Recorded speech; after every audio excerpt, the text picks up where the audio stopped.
And of course, when you're playing the Yankees, you know one thing going into the ball game, you only play him 7 innings, because after that you've got that big right-hander in the bullpen, and he is awfully tough. Keep going.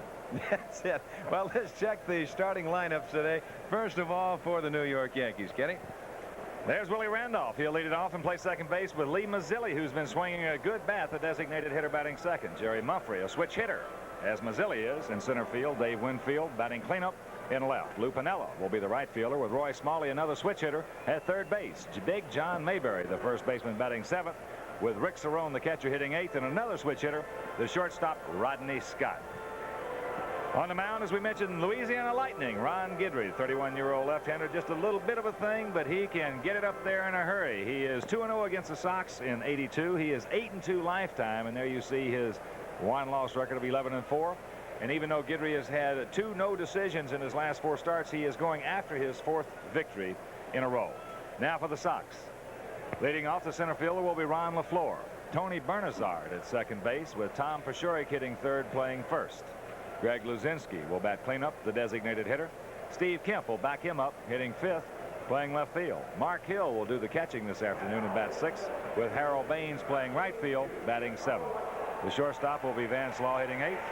And the man who has done it all, literally, figuratively, any way you want to cut it up, Aurelio Rodriguez, who has turned this whole situation around, batting ninth, playing third base. On the mound, the 23-year-old left-hander with a record of 13-4. Britt Burns. Britt is 2-0 against the Yankees this year. He is 5-2 lifetime.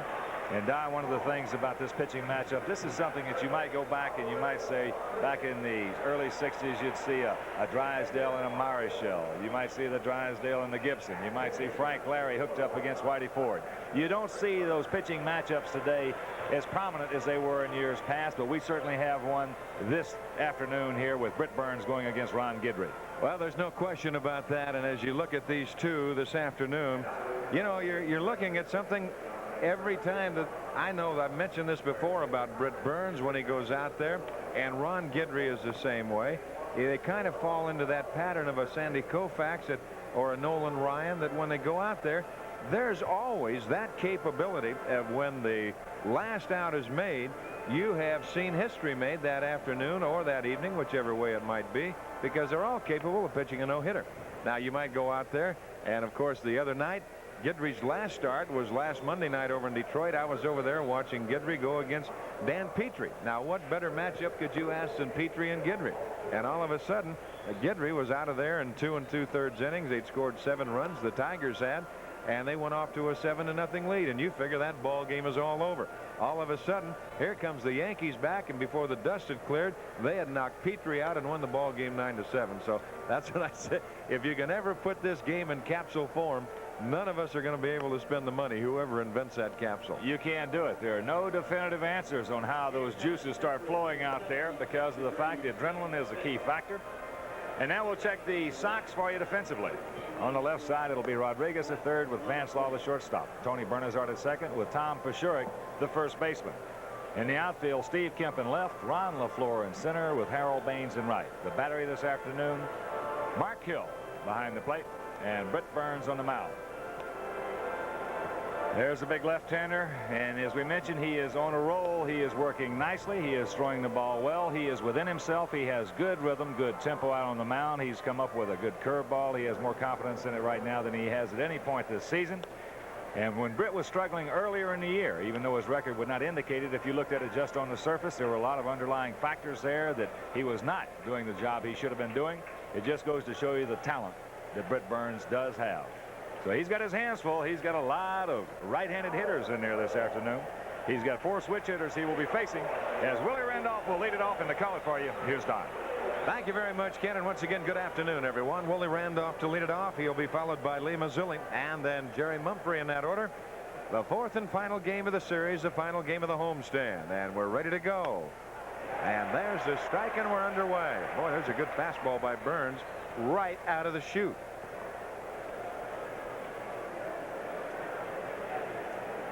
First pitch, 120.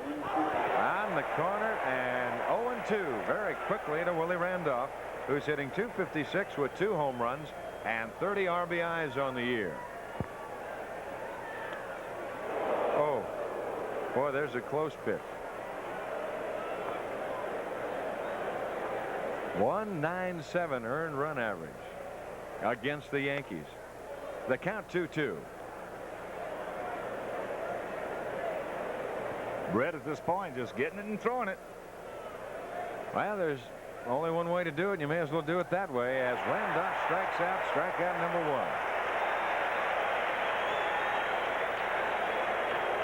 1. You like to see the big left-hander working like that when he threw the 2-hit shutout. There's a breaking pitch, a slider to Randolph. Now there's one gone, and Lee Mazzilli will stand in. Mazzilli, a switch hitter, one of the ones on the Yankee ball club that Ken was talking about a while ago. He will hit from the right side, naturally, off of the left-handed pitching of Brett Burns. Mazzilli, you see the numbers at 255, 5 and 19.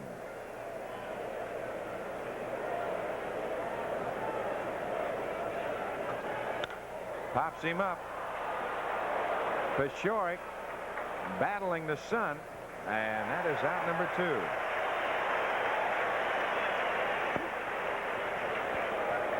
So there's 2 gone as you look at the Yankee coaches. Joe Altobelli, the third base coach. Mike Ferraro over at first base.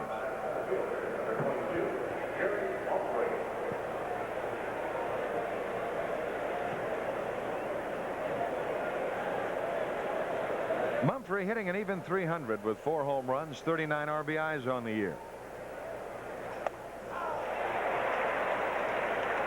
Boy, it's amazing when you see those big, strong guys out there on the mound like Burns. And they just get in that rhythm, and all of a sudden it's strike, strike, strike, strike. And they just flat overpower you. Well, if you're a hitter in that situation, you're in trouble. The thing you've got to do when you get a guy out there like that who's going to fall into that rhythm, you got to break it up. You got to try to, at least. You got to back out, do anything you can.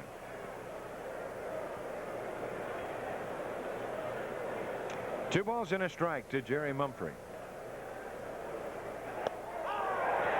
And the count 2-2. You know, there's a vacuum that gets set up, and when you're at the plate or you're on that on-deck circle, you can actually feel it when that guy's out there and he's getting it, and throwing nothing but strikes.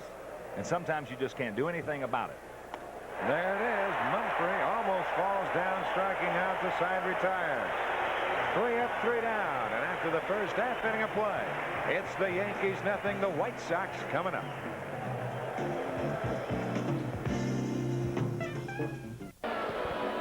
There you see it, going to the bottom of the first inning. The left-hander Ron Guidry making his warm-up tosses, and we want to remind you this program is authorized under television rights granted by the Chicago White Sox solely for the entertainment of our audience, and any publication, reproduction, or other use of the pictures, descriptions, and accounts of this game without the express written consent of the Chicago White Sox is prohibited.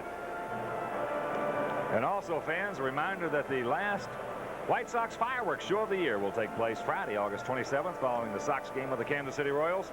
This 20-minute fireworks spectacular is brought to you by the people at Budweiser, so you know it's got to be good.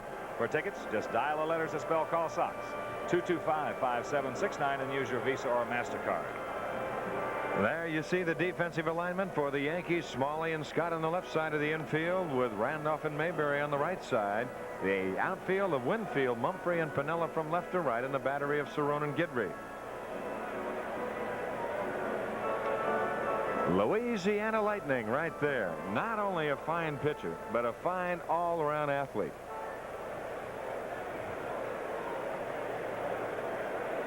Ron LaFleur to lead it off. He'll be followed by Bernazard and then Tom Pashoric.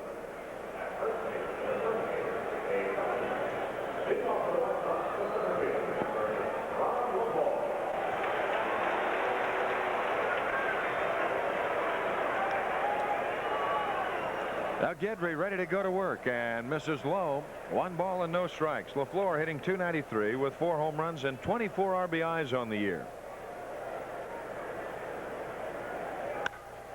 To right field and hit well. Piniella's there, and that is out number 1. You know, when you get a pitching matchup like this, as we take a look at the Sox coaches, there's Jim Leyland at third, Dave Nelson at first. it becomes one of those top view situations. Burns goes out there with dispatch. He strikes out Randolph. He gets Mazzilli on a pop-up. He strikes out Mumphrey. Now all of a sudden the competitive spirit of Ron Guidry sitting on that bench is aroused, and he'll try to go out there and top Burns. Tony Bernazard takes the first pitch high. Bernazard at 257, 7 home runs and 44 RBIs on the year. Look out. Off the box seat railing. Thank goodness. Yes, sir. 1 ball and 1 strike they count. Well, you know, going along those same lines, Ken, when you're sitting there in the dugout and you're in a pitching matchup, like you say, whether you're pitching against a Gibson or a Marichal or a Bunning or a Short or whoever it might be at that particular time today, whether it's Guidry watching Burns, you knew you couldn't give up any runs. I'm not saying you had to shut them out. You might have to beat them 1-0, or you might have to beat them 2-1, and you've got to win those games to win a pennant.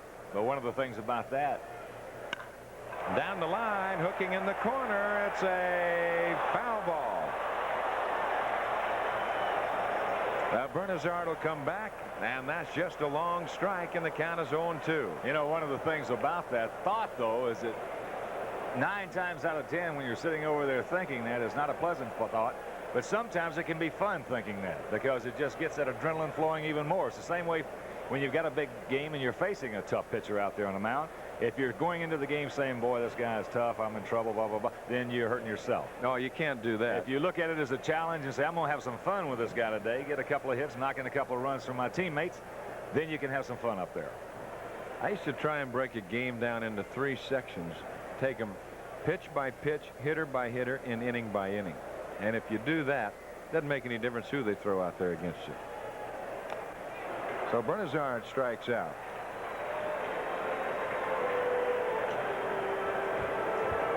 Good fastball right here by Ron Guidry, and he does have a good one. Guidry now with 112 strikeouts on the season.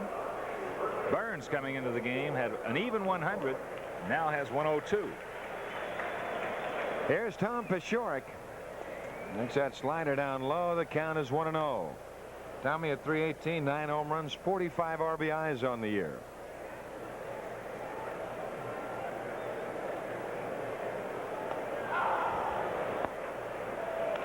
He's hit in 11 of his last 13 games, and in that time has 14 RBIs. To right field, Piniella has a play. And that is out number 3. So the Sox are gone 1-2-3, and after 1, no score. A young Sox fan school is just around the corner. So the White Sox and True Value Hardware stores have teamed up to bring you Notebook Day on Sunday, September 5th. That's when all fans 14 and under, accompanied by an adult, will receive a free 3-ring hardcover White Sox notebook. That's Notebook Day, Sunday, September 5th, when the Texas Rangers are in town. For tickets, just dial the letters that spell Call Sox, 225-5769, and use your Visa or MasterCard. As we go to the top half of the second inning, it'll be Dave Winfield, Lou Piniella, and Roy Smalley. The numbers on Dave at 294, 19 and 69.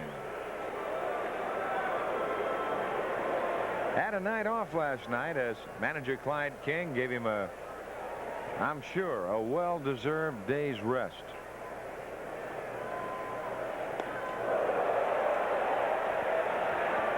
That pitch really was not that close. That pitch looked like it had part of the plate. I thought it too was high. That's exactly right. We've seen Winfield do that 4 times in this series. Well, you know, there are people hitters like that. Willie Mays was like that. He was probably the best example of anybody. He was like that. He just didn't want to take any chances. And on the other hand, you get a guy like a Johnny Roseboro, and all Roseboro do is just turn his head. Never move his body, just turn his head. But in essence, as I've always explained, it's just you can pass a car by inches if you want to while you're driving on the freeway, or you can go out around them like we all do, and you just make sure you're double safe.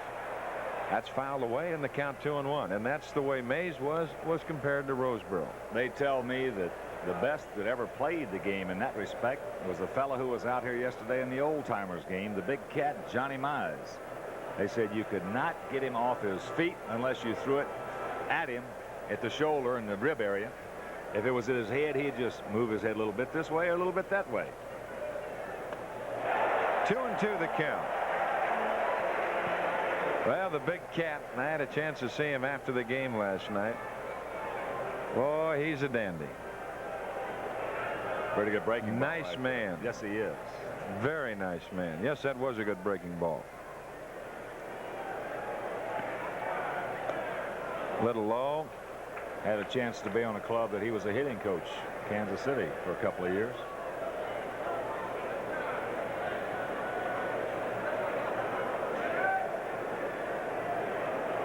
Three balls and 2 strikes to Winfield. Cued foul, and the count remains at 3-2. Boy, we were very fortunate over there in that Kansas City organization to have some coaches like we did. And that club later on was the same one that went to Oakland and won those 5 divisional championships and 3 consecutive World's Championships. They might not have been the most talented, but I'll tell you one thing, they knew how to play. Well, that's what you've got. That's the #1 step right there. Know the proper way to play. That's foul, right side. Baines over to take a look, and he'll run out of room. You know, there's a lot of guys that have stayed in the major leagues, Ken, more so in yesteryear than today, because they only have the 8 teams. And they stayed in the major leagues because they knew how to play the game. Didn't have all the talent in the world as far as maybe hitting, but you find good glove men. Bounce foul. Well, you see that in the past much more than you do today. They were terrific influences on a ball club. And again, the same for the coaching staffs. The coaching staffs now are getting to the point to whereas with some organizations it's been one of those old friend type deals, or he needs this for his pension or he needs that. Well, that's going by the boards now. That will be going by the boards. It has to go by the boards, and I'll tell you the reason why. Winfield fouls that back. There's too much teaching on the major league level today. You need qualified, bona fide people to teach on the major league level.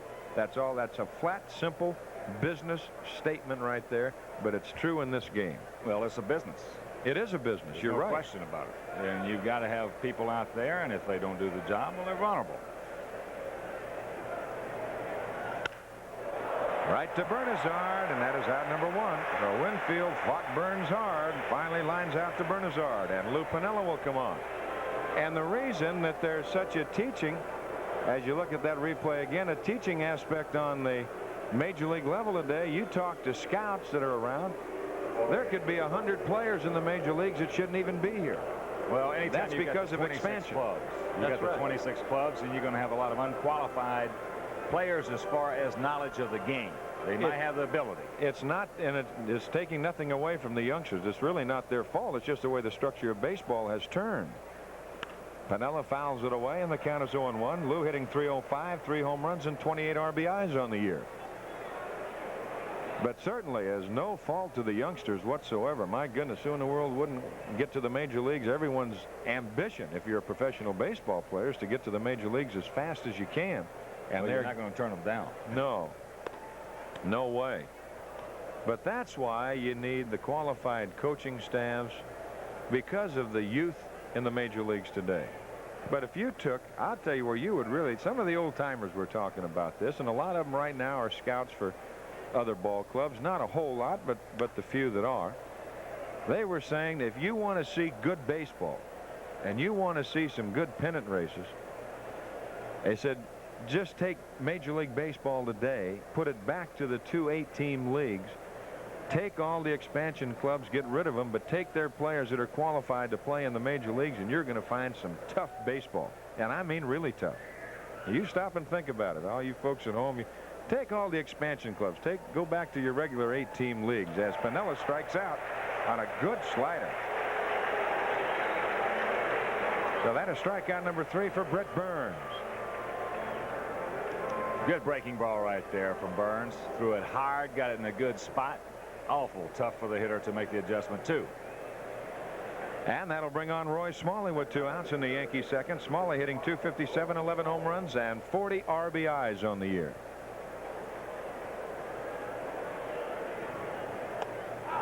There's the curveball for the strike. Now they'll say that, well, you know, that's the way everything is. That's what you have to live with. Yes, you're right. You have to live with it, but you're just talking about what could be. That's a little low on the count, 1-1. It'll never go back to the 2-8 team leagues. I don't see that. If you're going to look I see it going back to fewer teams, though. I do too. I see some clubs possibly just going bankrupt and getting out as the count goes to 1-2 on Smalley. And it's going to help the game. It will help the game. I see possibly some 3 divisions, and I think that'll help the game. 2 balls and 2 strikes. I believe that that's baseball's ace in the hole. Now their attendance has been up this year. Everybody having a good time at the ballparks all over. Some good pennant races going as Smalley strikes out Wickley, and that is strikeout number 4 for Burns, and he is blowing. Yankees gone 1-2-3, and after 1.5, no score. As we go to the bottom half of the second inning, it'll be Greg Luzinski to lead it off. He'll be followed by Steve Kemp and then Mark Hill.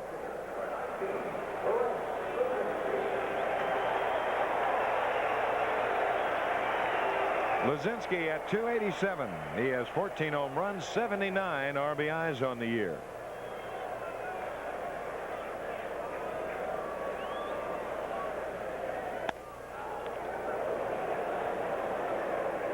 The count.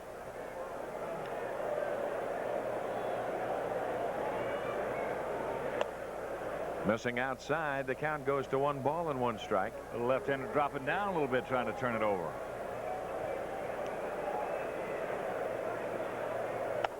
Hits right out there again, and the count is 1-2. Well, he knows that you're going to try and stay away from Luzinski if you possibly can. You come back with that slider. 1 ball and 2 strikes the count. That's where the right-handed hitters off of Guidry, and it's much easier said than done. But you've got to do everything in your power, either where you position yourself in the box or mentally, to take the slider away from him. As Luzinski strikes out, and that is out number 1. Second strikeout for Ron Guidry. As you look at the Yankee bench, Clyde King rubbing his hands through his hair there. The new Yankee skipper, Sammy Ellis, on the left of your screen. If you can take that slider away from him in your own mind, at that point you turn him into a fastball straight change pitcher. It's a heck of a lot easier to do some damage against Guidry that way. Now if he hits the outside corner, if you back off the plate, you're not going to do anything with it anyway, so you might as well give it to him. Here's Steve Kemp. There's that slider right there. 0-1 the count. A little different story for the left-handers. They just got to battle it. That's right. Left-handers in a whole bunch of trouble. 113 strikeouts, ranks number 4 in the American League. Kemp at .291, 10 home runs, 65 RBIs on the year. As the count even at 1-1, he's hit in 10 straight games with a .351 average over that span.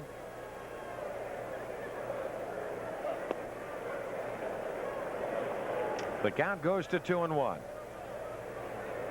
What we're talking about is if you tell Ron Guidry before the game, if you just tell him, see what's the pitch. If you tell Guidry before the game, say you're managing the club or you're coaching, whatever it may be, you say, my hitters are not going to swing at the slider down and in. We're going to be all off the plate. You're going to back him up mentally right off the bat. As he walks Kemp. First walk by Guidry, and Mark Hill comes on. Well, you put that thought in his mind. All of a sudden, you know what can happen. That plate can get so wide, it gets tough on a pitcher. Especially when he knows the right-handed hitter is off the plate, and he'll take the slider down and in. You can't make him chase it. And he's going to look for the ball out there and shoot to the opposite field. Mark Hill at .224 with 2 home runs, and there's a ground ball down the line. Base hit on a broken bat. Winfield a long ways to go as Hill stops at first, and a long single as Kemp goes to third.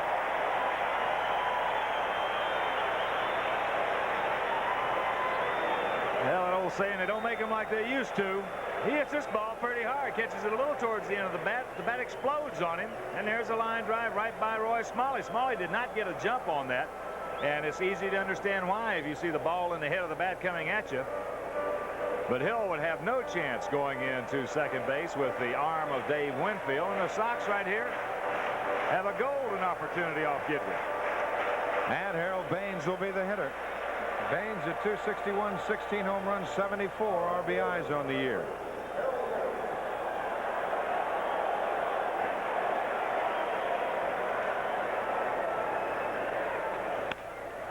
By Mayberry. Hill goes to second. He'll stop right there as Kemp scores, and the Sox lead it 1-0.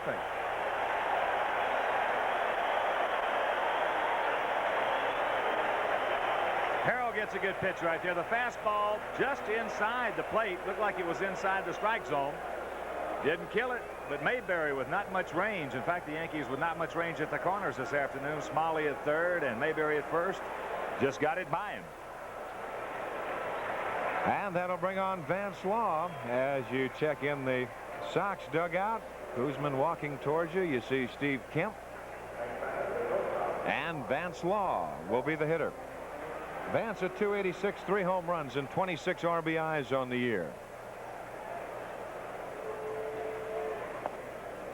Slider inside, and the count 1-0. He's hit in 5 consecutive games, hitting at a 440 mark, and that time span was 7 RBIs.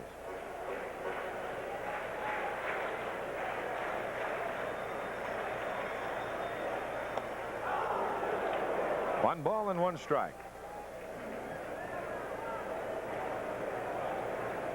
That is Baines at first with Hill at second.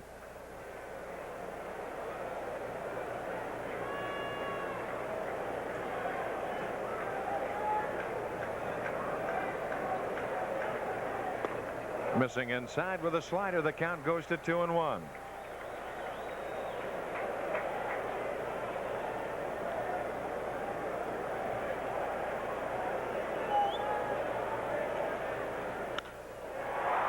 To right field, Piniella is there. Before Lou went over to make the catch of the ball, he was looking at Hill at second base and just running towards the line. Hill was not going to go anywhere. The ball was not hit that deep. So there's 2 outs to Aurelio Rodriguez.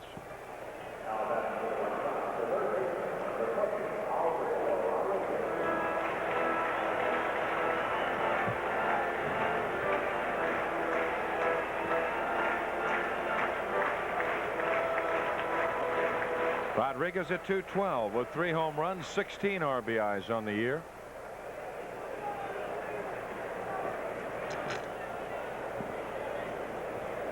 Chichi asking for a little time. He's hitting .315 against his former teammates with a home run and 4 RBIs this year.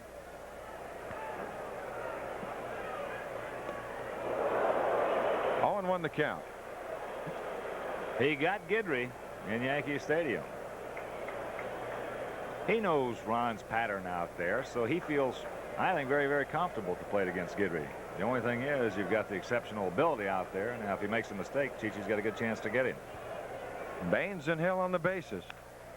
Foul back, 0-2 the count. He's had 2 good hacks.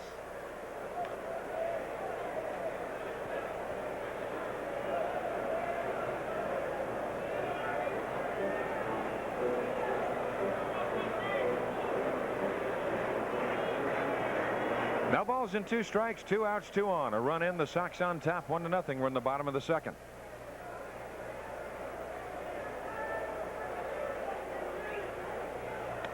Missing outside, and the count goes to 1-2.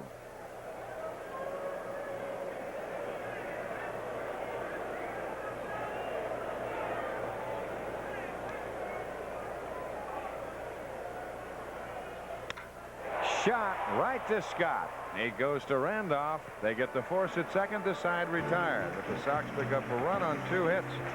No errors, and they leave a couple after 2. The Sox lead it 1-0. All right, Jimmy, as we go to the top of the third, it'll be John Mayberry, Rick Cerone, and Rodney Scott to face left-hander Britt Burns. The Sox on top by a score of 1-0.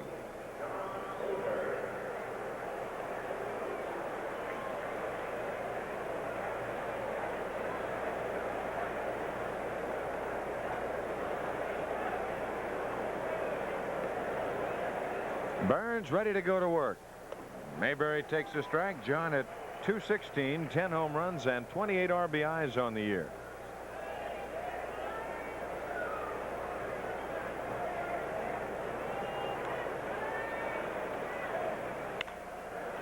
Little looper. LaFleur is going to have to play it on a hop.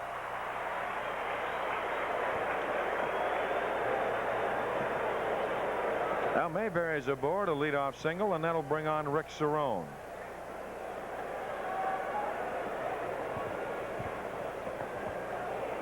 Kansas City 4-0 over Detroit in the fourth.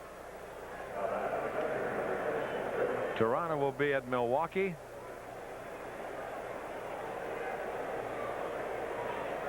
Minnesota leading Seattle by a score of 1-0 in the bottom of the second. Cerrone takes inside. 1-0 the count. Cleveland at Texas.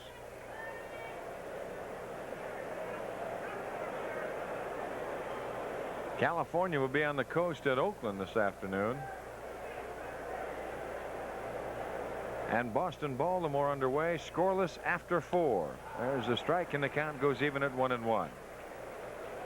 Cerrone at 216, 3 home runs, 15 RBIs on the year. Montreal leading Philadelphia by a score of 1-0 in the bottom of the fifth.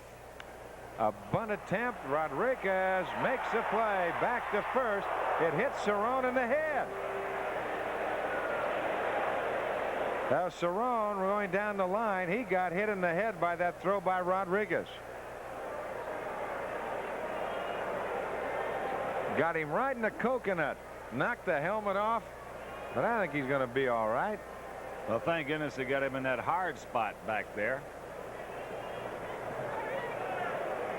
Watch it right here. Rodriguez, as Cerrone trying to put it down, he has a pretty easy play. He saw what was happening.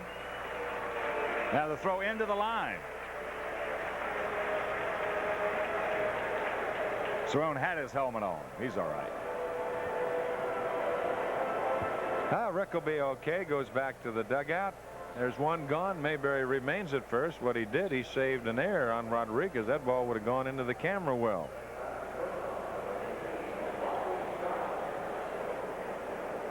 Now Rodney Scott will stand in. Like that old song, it only hurts for a little while. Rodney hitting .231 without a home run or an RBI just during the last series at New York with the White Sox, recalled from Columbus. 2-0 the count.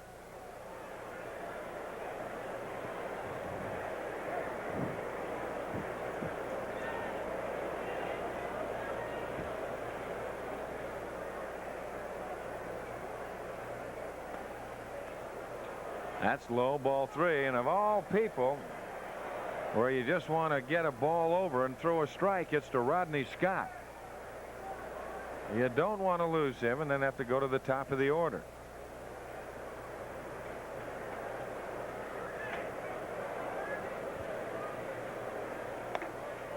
And he walks him on 4 straight pitches.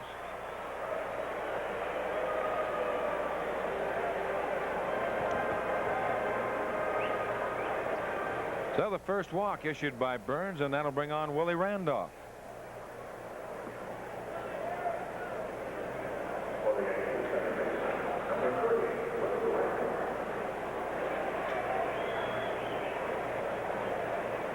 Randolph hitting .256, 2 home runs, 30 RBIs. He struck out his first time at bat.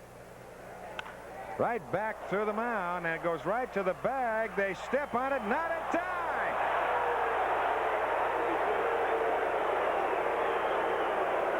Here comes Tony La Russa. Al Clark, the second base umpire, said no, it was not in time.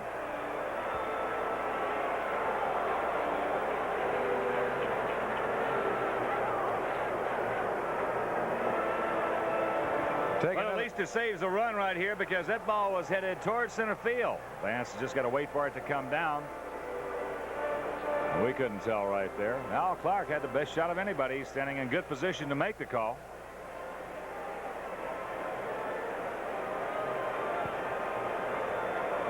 Now the infield single.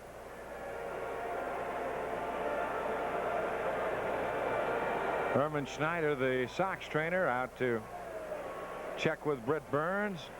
Britt will take a couple of warm-up tosses. And appears to be okay, and we're ready to go. So the Yankees have loaded the bases. There's one out, and Lee Mazzilli will be the hitter. Mazzilli popped to the first baseman.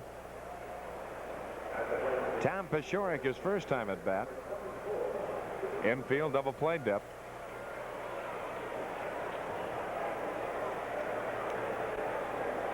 Randolph at first, Scott at second, and Mayberry at third. So you've got the runners where the Yankees would want them. Slowest man at third. 0-1 the count. Pretty good figure right there as a designated hitter at 667.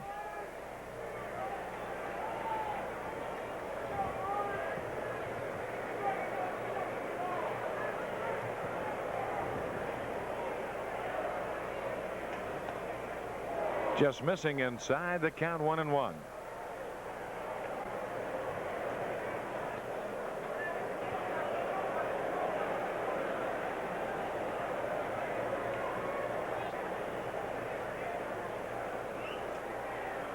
The 1-1 pitch to Mazzilli. Outside and high, the count 2-1.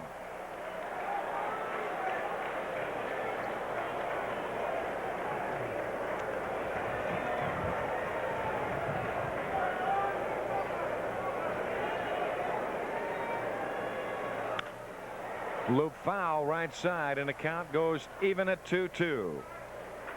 2 balls and 2 strikes to Mazzilli. 1 out, bases loaded. Mayberry at third with Rodney Scott at second. Willie Randolph at first. The Sox on top 1-0. We're in the top of the third.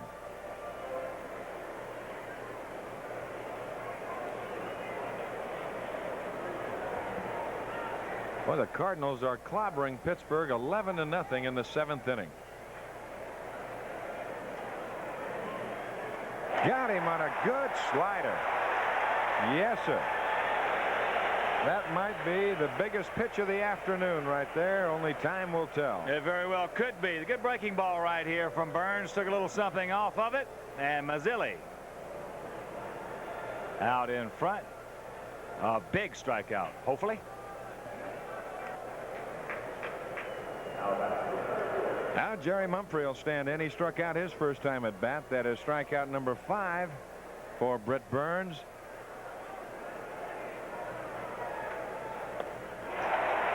All in 1 to Mumphrey.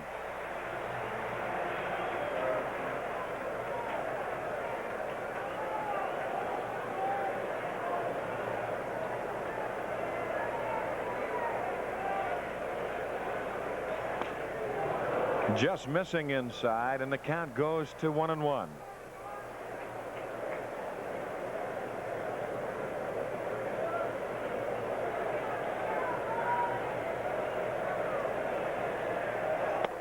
On the corner, and the count is 1-2.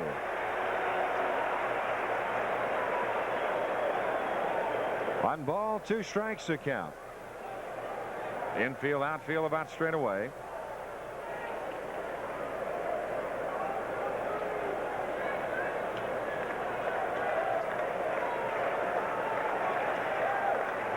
Now Burns taking a little too much time, and Mark Hill wants to go out and talk to him.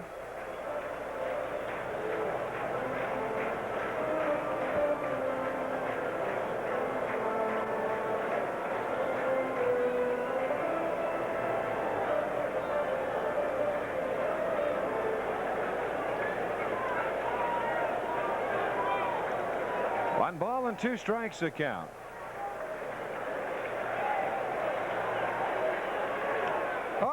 The backstop, and Mayberry scores, and it's a 1-1 tie. think he crossed him up.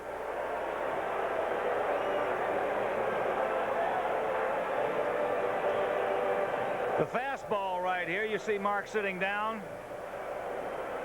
He's looking for the breaking pitch. Yes, sir. They just went out and talked, and he just got crossed up.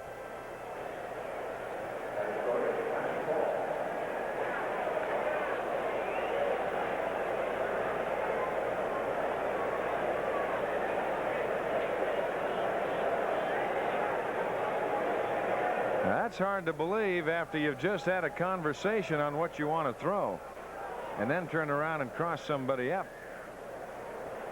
But I believe the way Mark was sitting, that he was sitting down, he wanted a slider. And he came back with that fastball, and boy, that's one thing. Catchers cannot adjust, especially if you can throw hard whatsoever. Well, he just turned that one loose. Mark had no chances, but well, thinking breaking ball, had no chance on it. That's what he wanted right there. Hill sitting in that same spot. 2-2 the count.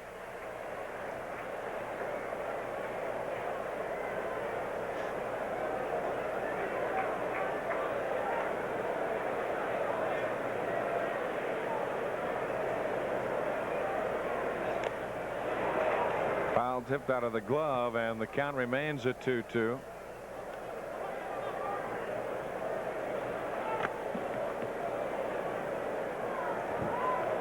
Rodney Scott at third. Good speed.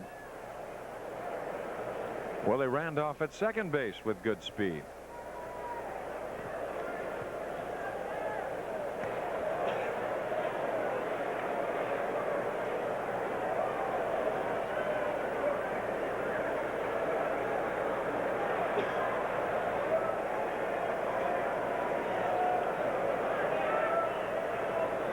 A 1-1 tie.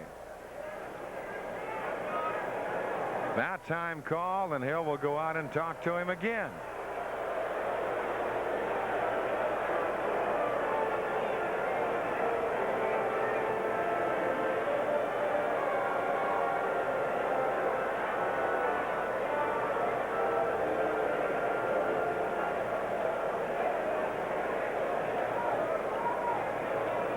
And if you're Tony La Russa, the only thing you're hoping it's not a rerun of the last conversation they had.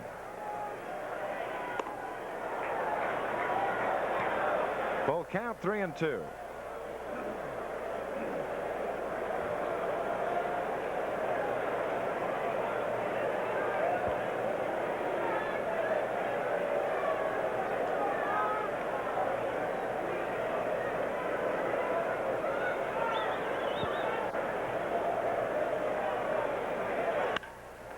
To right field, Harold Baines has a play, and that is out number 3. So the Yankees are gone, but not before they pick up a run on a hit. No errors. They leave 2, and after 2.5, a 1-1 tie.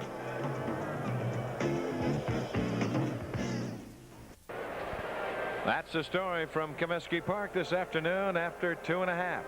A 1-1 tie as the Sox will go to the top of the order in Ron LaFleur, followed by Tony Bernazard and Tom Peshori.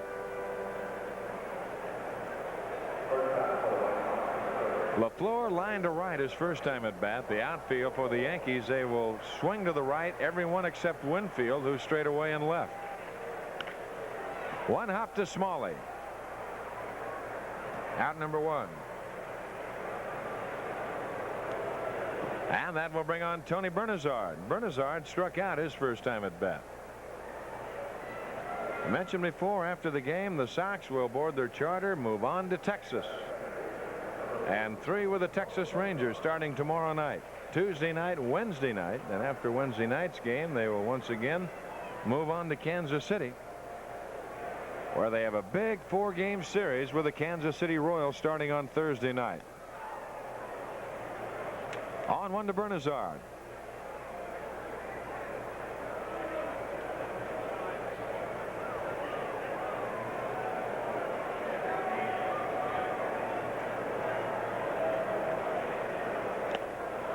To the count. Tomorrow night it'll be Rich Dotson and Rick Honeycutt. Then on Tuesday night, Jerry Koosman and Frank Tanana, a pair of left-handers. And on Wednesday night, Steve Trout and John Butcher. 1 ball and 2 strikes to count.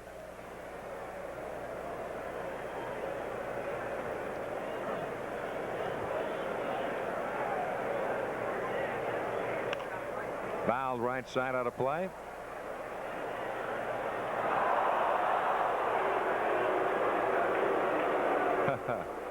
One of the fans in the first row of boxes in the second deck booted that foul ball, and a fan down below just looked up, and there it was right in his hands. 1-2 the count.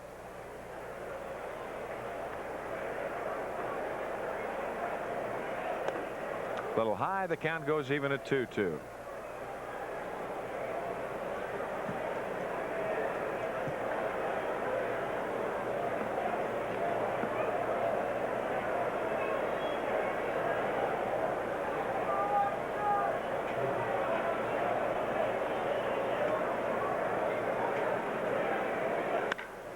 To right field, Lou Piniella right there. That is out number 2.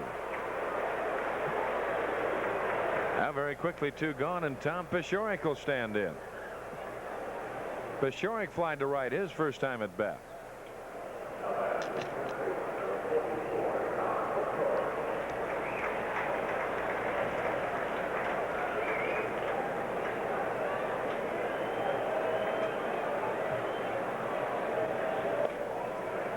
Low and inside, 1 ball and no strikes to count.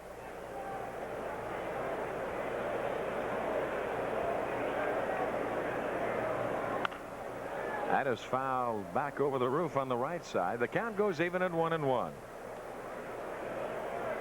Atlanta will be at San Diego on the coast starting a little bit later this afternoon. The Braves finally won a game last night. There's a little check swing 1-hopper. And that is out number 3. The Sox are going quietly in the third. No runs, no hits, no errors. They leave nobody. And through 3, it's a 1-1 tie.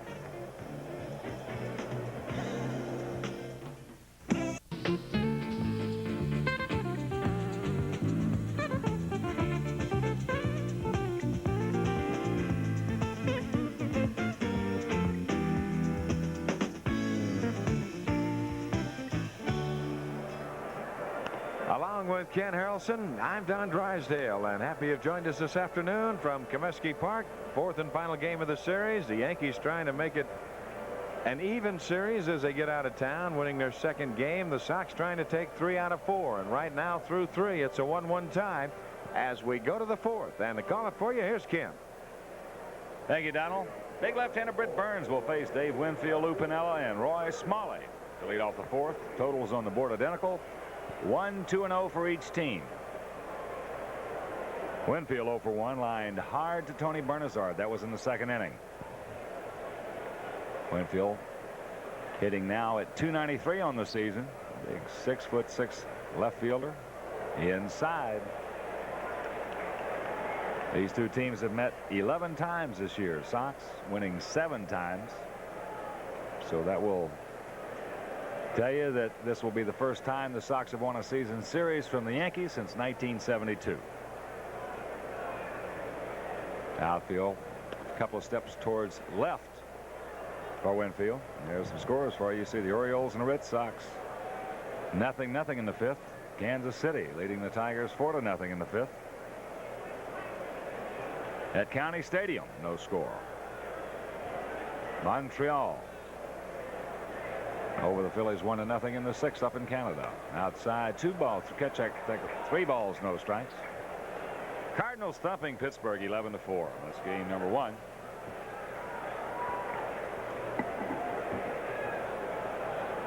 Burns has issued 1 walk, and that coming last inning. And now there's 2 walks. Sox taking the lead back in the 2nd with a run. Yankees tying it up in the top of the 3rd.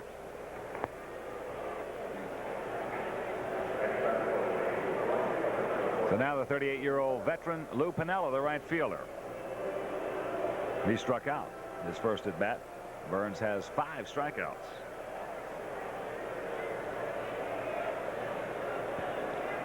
Little bit of a gap in right center field for Piniella as he will use the whole park to hit in.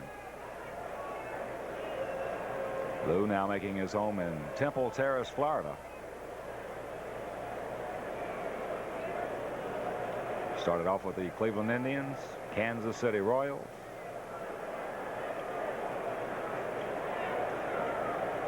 Been with the Yankees since 1974.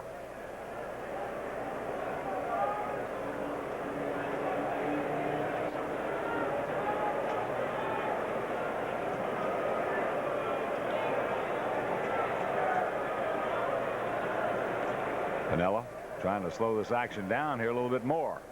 He will do that.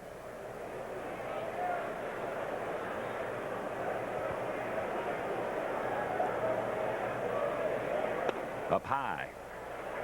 5 straight balls. Burns has started off here in the top of the 4th. Britt starting off in such good rhythm and tempo through the first 2 innings. He had 4 strikeouts, retiring 6 men in a row. Then in the 3rd, the leadoff single and a breaking pitch to John Mayberry.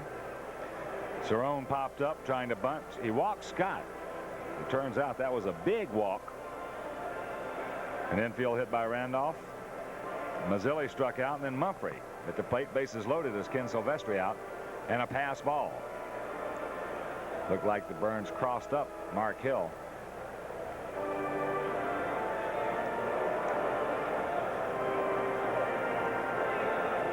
So now Kenny will return to the dugout, and Britt will try to resume and find that tempo once again.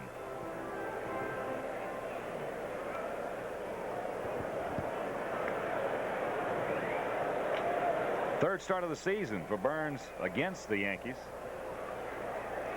So we mentioned at the top he is 2-0. And that's a count to Piniella, 2-0. Well, that was really the first run that he has given the Yankees this year. In 18 innings. Check that, 17 innings. He had not allowed the Yankees a run.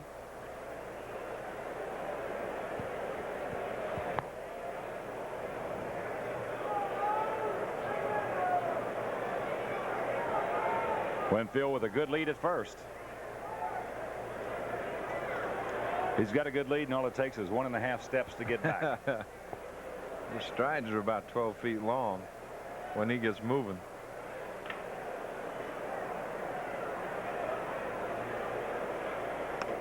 On the outside corner, like he let up just a little bit with a fastball, but got it in a good spot. The count, 2 balls and a strike to Piniella as he checks down with Joe Altobelli, the coach at third.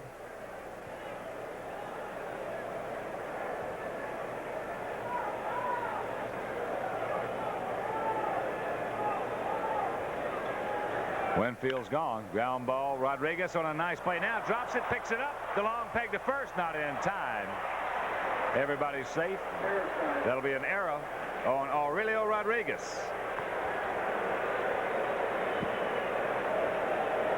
Ball was hit sharply, but Aurelio's going to make the play on this. He should anyway. He looks to second. Now as he goes to shift and transfer the ball, he just does not get the handle on it.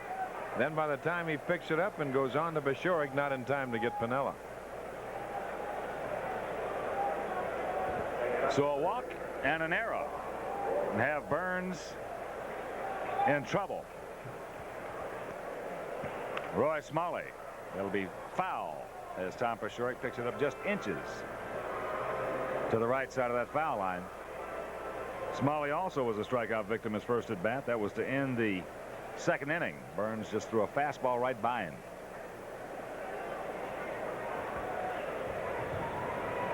So as Winfield returns to second, he's checking the signs of Altobelli.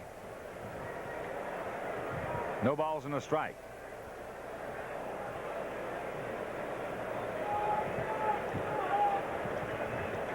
Corners in close. Once again, Smalley to bunt. Takes a breaking ball down and in. 1-1.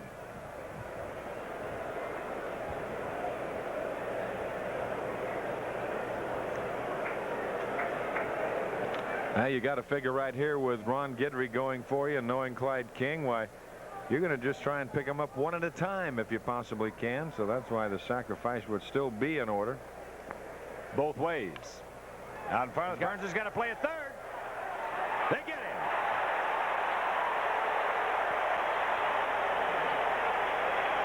Nice play by Britt Burns.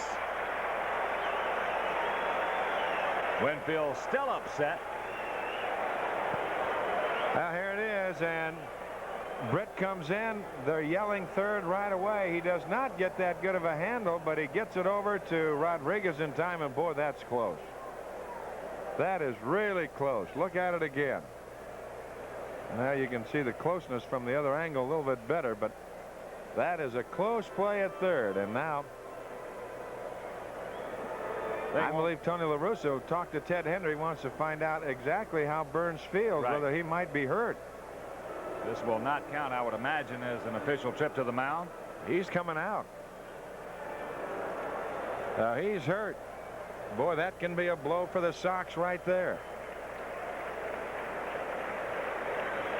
There's Salome Barojas. I wonder if we can take another look at that play, see if we can pick up exactly what did happen to Burns. I don't think he heard it on that play. I think he heard it before or something.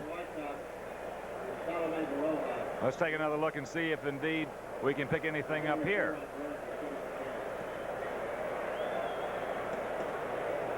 That's just a very close play. I don't know if he heard it on that particular play or not, though.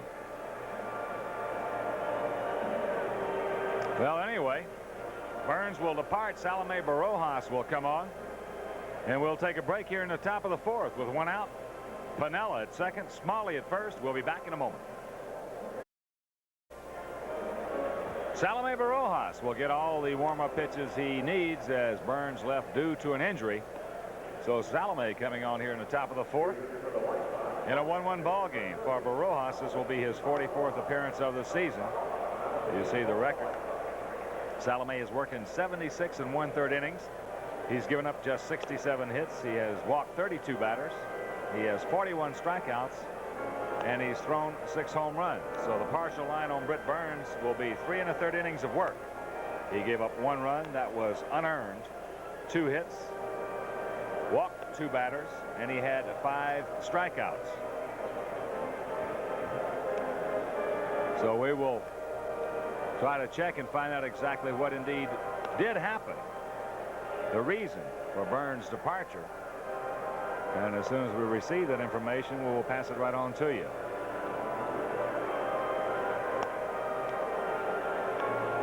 Some of the fans in the stand having a good afternoon. Just a perfect day for baseball. And yesterday, of course, or last evening, for the old-timers preceding the regular Sox-Yankees ball game, just a wonderful day at the ballpark. Everybody had a good time.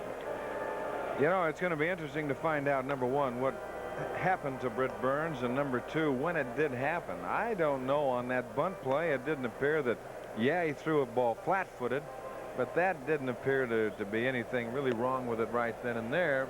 I think it's something that he has done prior to that particular play. I think it had to do, because when Tony came out there right away, he had to know something that had happened down there in that dugout. They already had to talk about something. Well, something was wrong, because when he walked Winfield on 4 straight pitches, was not throwing the ball up well. Piniella got the count 2-0, and then he threw him a 2-0 fastball that didn't have anything on it.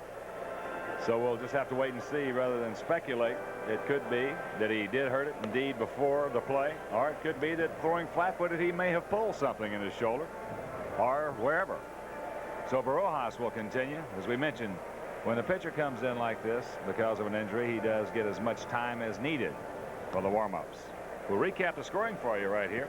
Sox took the lead back in the 2nd inning. Luzinski led it off against Ron Guidry. He struck out. Steve Kemp drew a base on balls. Then Mark Hill, after shattering his bat, hit a line drive by Roy Smalley down the left field line. Kemp moving into third.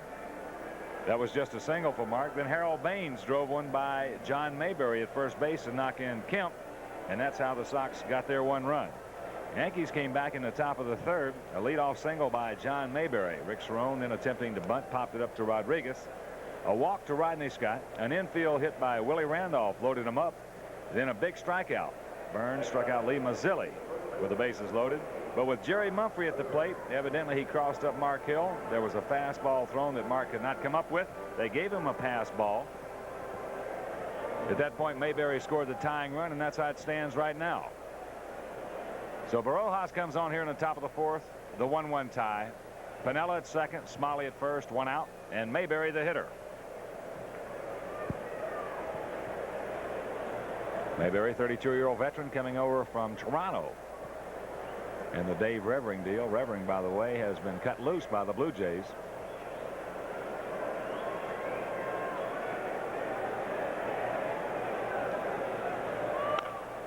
Breaking ball foul over by the Yankee dugout.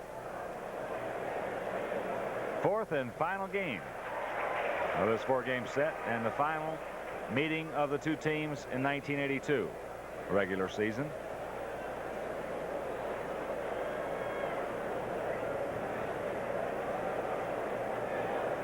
Outfield shaded towards right for Mayberry. Up high, a ball and a strike. Mayberry, since joining the Yankees, hitting at 206.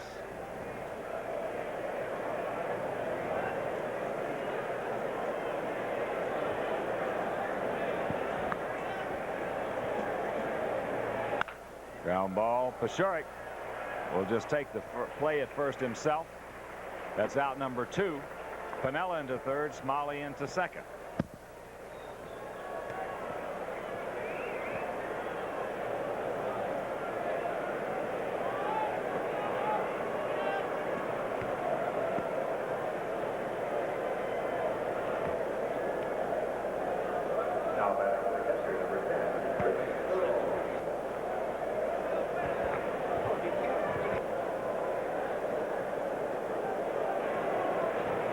Here's the catcher, Rick Cerrone.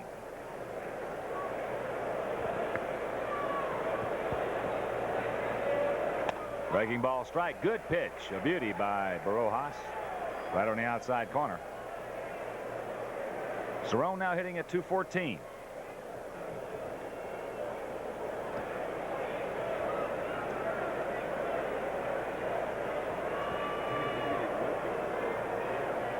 Another breaking ball. This one misses.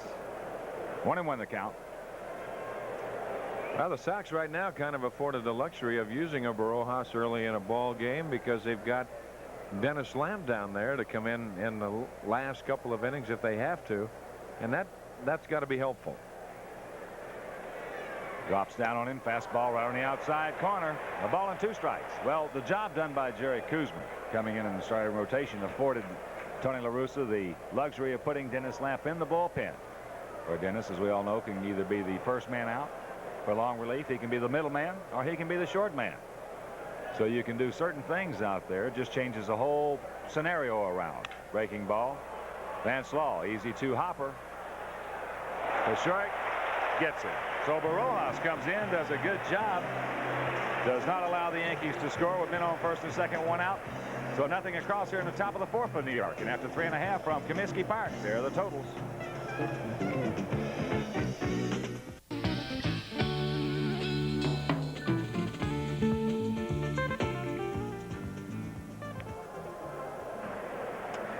Well, fans, White Sox baseball is a lot more fun when you're there with a group of your friends, and now it's even more of a bargain because the Sox have added 2 more 1/2 price group nights. With groups of 50 or more, they can purchase reserve or general admission tickets at half price. Now the dates are Monday, August 30th against Cleveland, and Thursday, September 16 against the Oakland A's. And for tickets, call the White Sox sales office at 924-1000. It's the bottom of the 4th inning in a 1-1 tie. It'll be Luzinski, Kemp, and Hill to face the little left-hander Ron Guidry. A run, 2 hits, no errors for the Yankees. A run, 2 hits, 1 error for the Sox. Luzinski 0 for 1, struck out back in the 2nd inning. Outfield straight away. A little looper into center field. It'll fall for a base hit.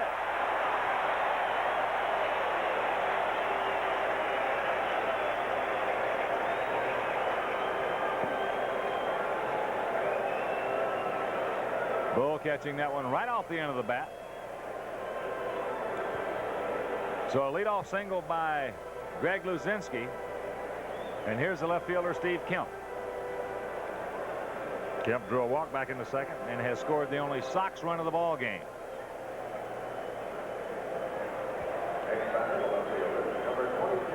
Roy Smalley, the third baseman, even with a bag. We'll see what Tony La Russa wants to do in this situation. Boy, when you get Guidry, Burns, or whoever, when you get the good one out there, you have chances are you're not going to have a big inning. There's a fastball strike. Kemp does not like the call. Hard to have big innings against good pitchers.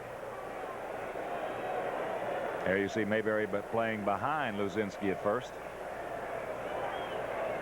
There's the attempted bunt, and a bad attempted bunt. I'm glad he didn't bunt that one. I He am bunts too. that ball straight up in the air. Well, the big thing about that, when you've got Guidry on the mound and Luzinski at first, you're better off with a hit and run than you are a bunt. Because Guidry bounces around that mound very good. It has to be just perfect down the line one way or the other. And Steve right there looked like he was just trying to slap it over there. No balls, 2 strikes to Kemp. Up high. And he just turned that fastball loose. Steve, who has a 10-game hitting streak, as you see on the graphic. Rodney Scott over to Randolph. They'll force Luzinski for the first out.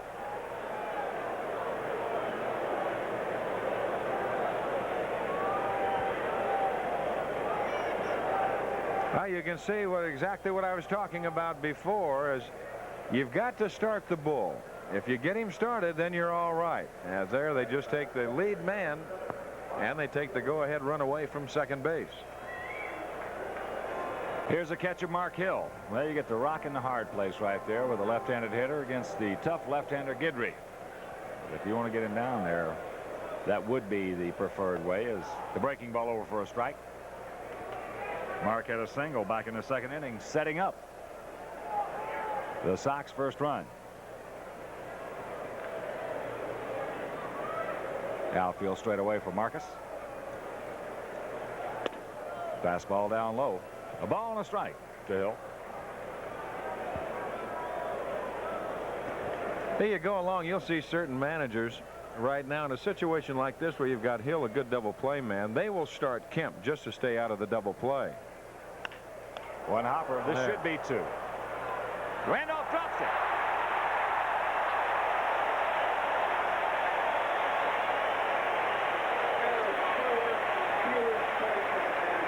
You can thank a little bit of hustle by Steve Kemp right there. Well, there's a ball hit hard, but it should be the double play. Guidry gives it to Randolph perfectly. Willie just trying to, in his haste, trying to make that turn, and he could not come up with the ball after he dropped it. As you see Kemp hustling hard down the line. Hits the bag, and that's where they get the break. It hit the corner of the bag and kicked out towards third base. Well, if Kemp is not hustling hard, Randolph's going to have time to recover. So now Harold Baines with 2 runners on. Strike. Harold knocked in the only Sox run back in the second. Baines now with 75 RBIs on the year. This could be 2. Over to Randolph. They turn it. 101st double play of the season turned by the Yankees. So they'll take care of the Sox here in the bottom of the 4th inning. They threaten but do not score. No runs, 1 hit, 1 Yankee error, and after 4 it's all tied at 1. Now let's go back to the studios and Jimmy Pearsall. It's a 1-1 ball game in the top of the 5th inning. Rodney Scott switch hitting shortstop to lead it off. He will be followed by Willie Randolph, and then the designated hitter Lee Mazzilli against the right-hander Salome Barojas. And our preliminary information was that after Britt Burns did make the play to third base, he went to the shoulder. He immediately went to the dugout and pointed to his shoulder. So we still have not received any word from there. As you see, number 8, the legend and legendary Lawrence Barra. Only a mother could love it. Lawrence Peter. Boy, he has a lot of fun, I'll tell you. He still is just like a little kid around the game of baseball. He's retained all those childlike qualities, and that's one reason he's been able to be around so long and still enjoy it. That's what they were kidding Yogi last night back at the hotel up in their hospitality suite. They were kidding Yogi about he's the only guy that George can't fire. Here's Scott. Out of play. Yeah, talking, of course, about George Steinbrenner. George Steinbrenner ever fired Yogi Berra, he better just get rid of the team and get out of town. He better get out of town and then get rid of the team. That's it. No balls in the strike to Scott. He drew a walk. That was last inning. Outfield is shallow, shaded towards left for Rodney. Good speed. Outside with a fastball. And Mark telling me he got crossed up again. Said, look at the signs. Oh, boot.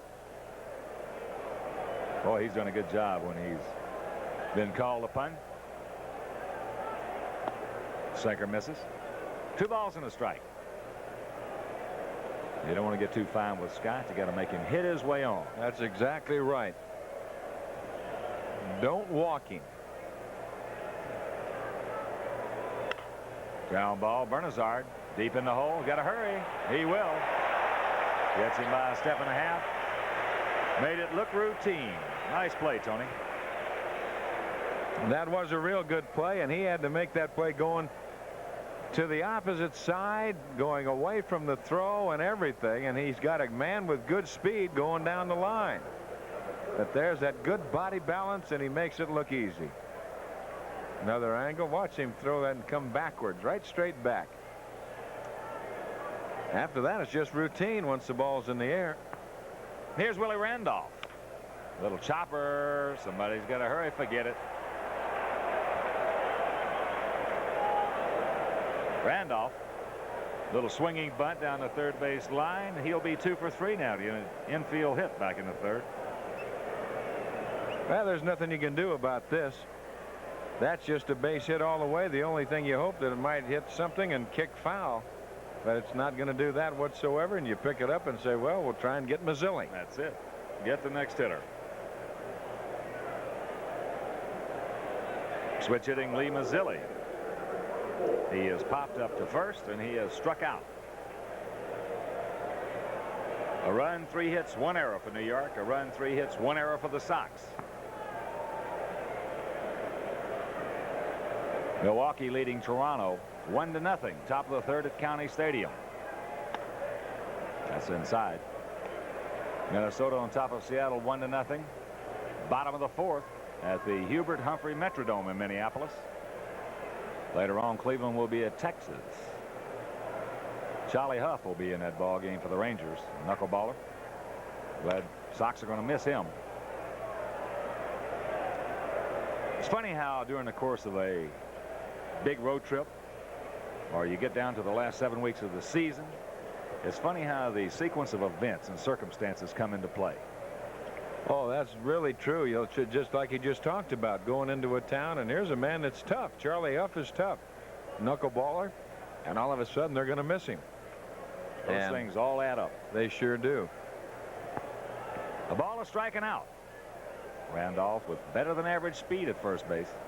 But then the thing the Sox right now are concerned about, they're concerned about their big left-hander Brett Burns, and what is the actual problem right there? Well, you just got to really hope. Randolph's gone. That's hit, base hit into center field. Randolph will easily get into third. So the Yankees with 1 out, runners at the corners on the hit and run. Mazzilli now 1 for 3. Well, they got that pitch up in his eyes again, and boy, I'll say one thing: Lee Mazzilli he's proved to us right here in this series he does not miss too many high pitches. Both sides. That's right. That's unusual for a switch hitter. Or Mazzilli has decent power. When you find those guys, those left-handed hitters with decent power, as a rule, they are good low ball hitters.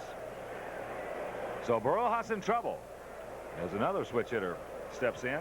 Jerry Mumphrey, the center fielder, he's 0 for 2. He's struck out, and he's flying to right field. Good speed on the base paths. Fastball strike. Mumphrey with his 0 for 2. Now under the 300 mark for the season at 298.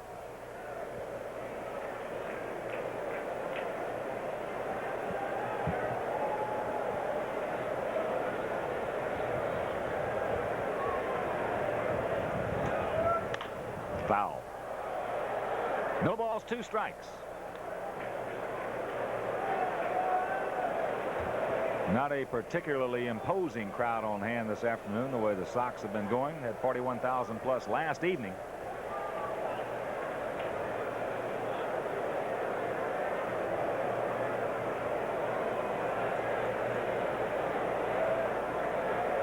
Breaking ball, hard base hit in the right field. Hung him one on the 0-2 count. Now Barojas just grabs the back of his head. Yankees lead it 2-1. Well, it's a bad pitch. That's all, and Salome knows that.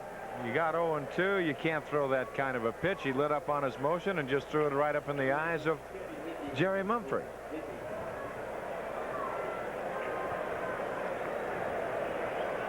There it is. The perfect hanger.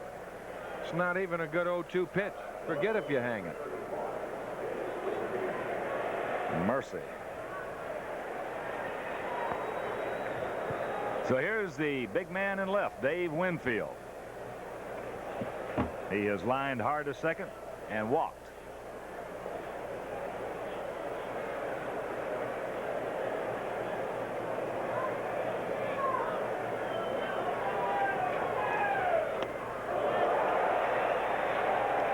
Mazzilli with a good jump at second base. Now Bernazard will come in to say something to Barojas. Looked like Mazzilli had designs right there. As you look at the left-hander Kevin Hickey. Mazzilli will take off. He has 11 stolen bases this season. So it'll be up to Bernazard to try to hold him a little close as the Sox infield looking for a pair. Mazzilli at second, Mumphrey at first. Another breaking ball dropped down about 3/4. A ball and a strike.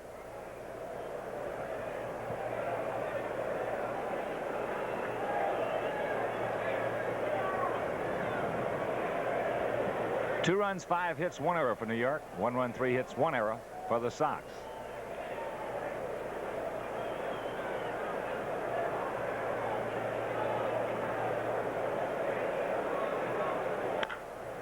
Sidearm sinker over into the Sox dugout. A ball, 2 strikes, the count to Dave Winfield. Brett Burns' condition is that we are awaiting the arrival at the ballpark of one of our team physicians and orthopedic specialist. We'll have a report on Burns' condition after the doctor has answered again. I don't know if you could hear that in the background, but Chuck Shriver, Sox PR man, says that they are awaiting the arrival of the orthopedic man, one of our doctors, for the Sox to check on Britt Burns as the breaking ball misses. 2-2 to Winfield. So we will give you that report as soon as he gets here and checks the big left-hander out.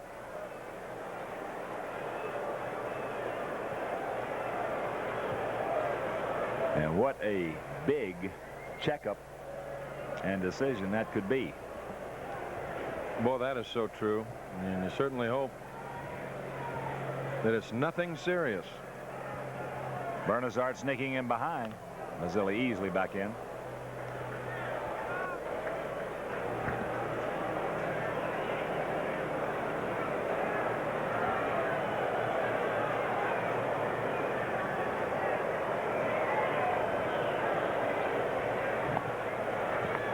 Two balls, 2 strikes, 1 out. Burrows back off.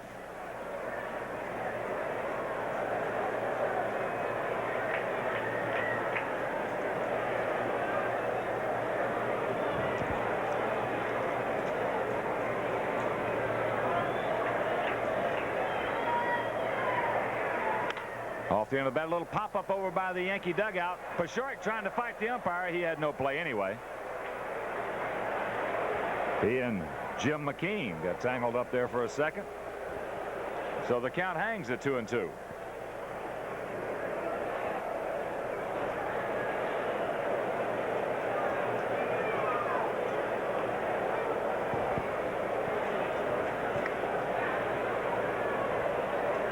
Well, there you see the two of them get tangled up, but that's back in the seats. Tommy could not get to it anyway.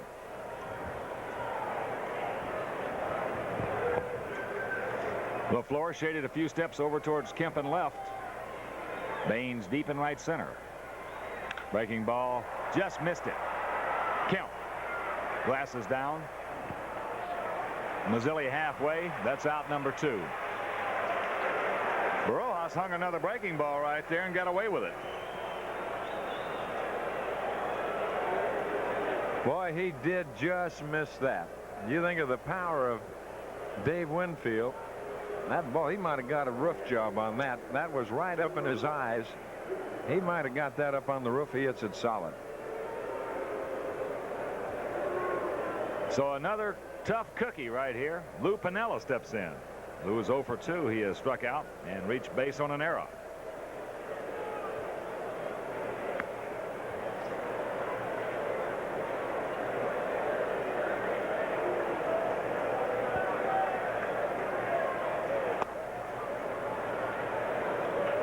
Outside. Wind blowing in from right field. Got one flag blowing in from right field, another flag blowing out towards left. Just misses the outside corner. 2 balls, no strikes to Piniella.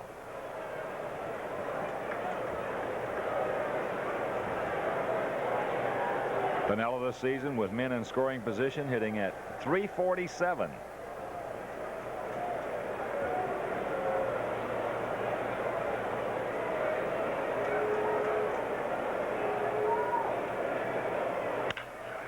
Vance Law over to Bernazard. And the Sox will escape with relatively little damage. But the Yankees break the tie. They come up with a run.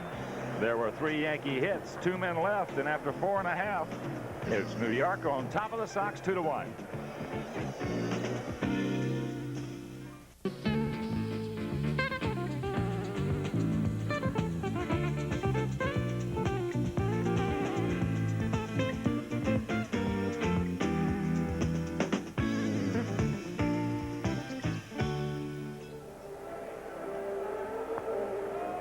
Ron Guidry taking his warm-up tosses as he has a 1-run lead over the Sox 2-1. Yankees have 2 runs on 5 hits. Sox have 1 run on just 3 hits off the little left-hander. It'll be Vance Law, Rodriguez, and Ron LaFleur here in the bottom of the 5th inning. As we mentioned earlier, after the game this afternoon, the Sox will go on down to Arlington, Texas to start a 3-game series against the Rangers. Then they move on to Kansas City for a 4-game set before finishing up in Municipal Stadium in Cleveland before returning home on the 25th as a fastball strike. But Kansas City will be entertaining the Yankees in a 4-game set starting tomorrow.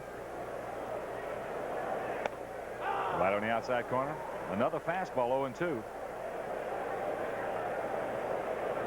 So the Royals have some big series coming their way as well as the Sox. Just misses the outside corner. Ball and 2 strikes. Vida Blue will be pitching for the Royals tomorrow against Dave Righetti for New York. And Rudy May against Bud Black. Struck him out. Just going with the heat.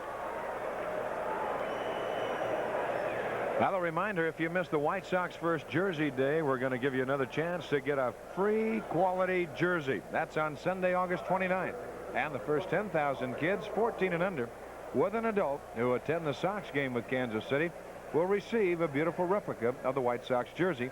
That's courtesy of Denny's Restaurants. And for tickets, dial the letters that spell call Sox. That's 225-5769 and use your Visa or MasterCard. Rodriguez takes the ball. Chichi 0 for 1, hit a rocket, a bullet, 1 hopper to Rodney Scott his first time up. Outfield. Fanned out for Chichi as a fastball right on the outside corner. Home plate umpire Ted Hendry giving both pitchers that outside corner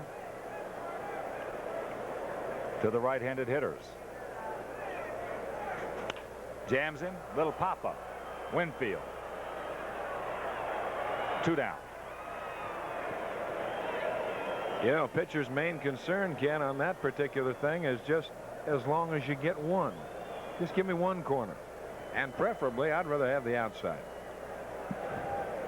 I guess so.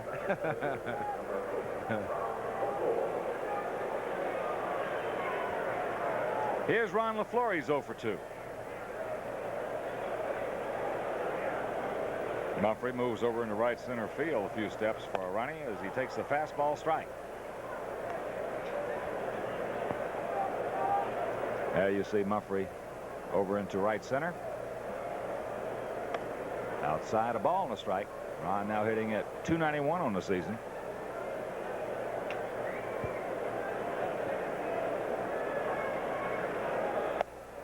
Strike.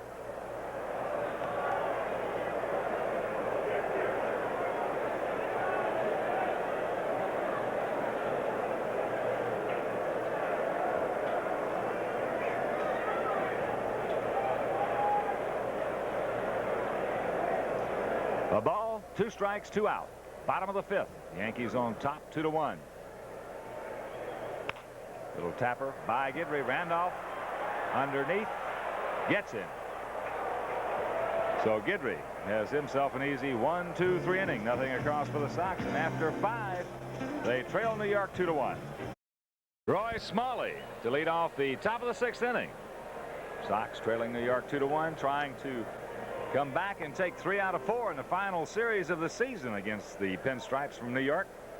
It'll be Smalley, Mayberry, and Cerrone to face Salome Barojas, the second Sox pitcher of the afternoon. Britt Burns left back in the 4th inning due to an injury. We still have not received any report. We will relay that to you as soon as possible, as soon as we receive it. There's a fastball right on the outside corner. Smalley is 0 for 2. He has struck out. And he was the one who bunted the ball back to Burns when he threw to third base that caused the injury. No balls, 2 strikes.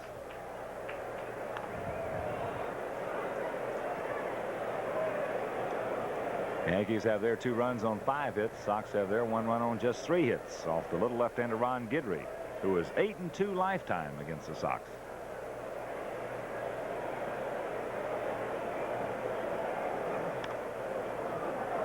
Another good 0-2 pitch to hit right there. Fortunately fouls it back. Count hangs at 0-2.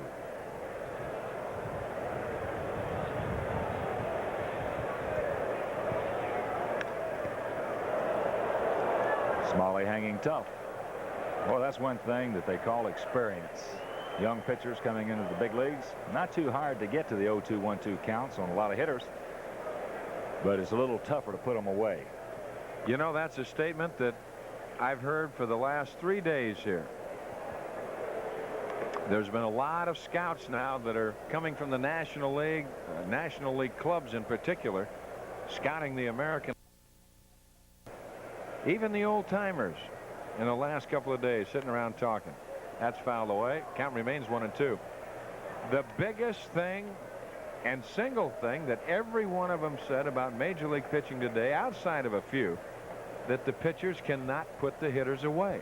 They cannot put them away. And that's amazing. Well, the count is everything in the confrontation between the 2 of them. Well, basically, Ken, I think it's just that you don't see a lot of pitchers talking pitching. You don't see a lot of hitters talking hitting. That's right. Misses the inside corner. Now the count goes full. 3 balls, 2 strikes. But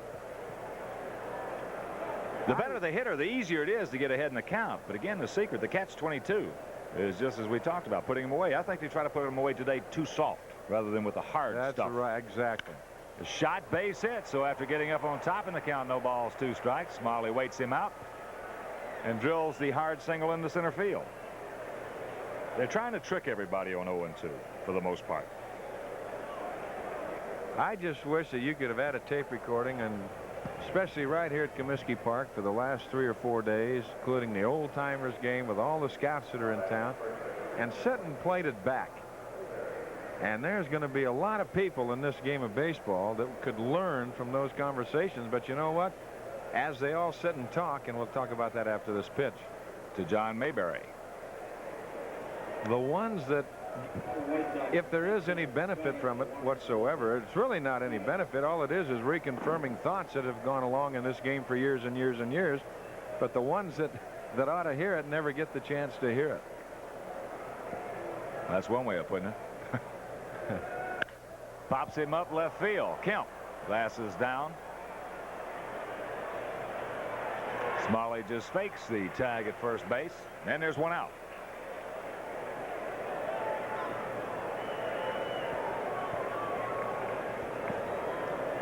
So with one gone, Smalley at first. Here's the catcher, Rick Cerrone.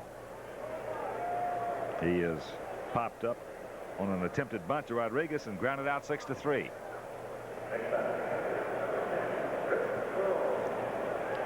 I know one thing.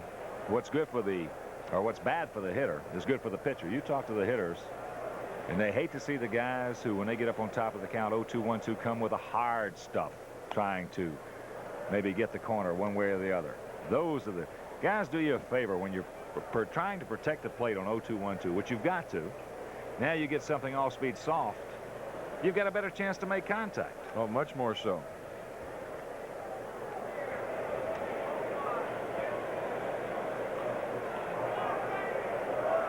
Runner's gone. Harold Baines glances down. Now he'll make the play, and there's two out. Well, you know, that's just something that we talked earlier in the broadcast about the accent being put on youth today, and of course everyone kind of force-fed.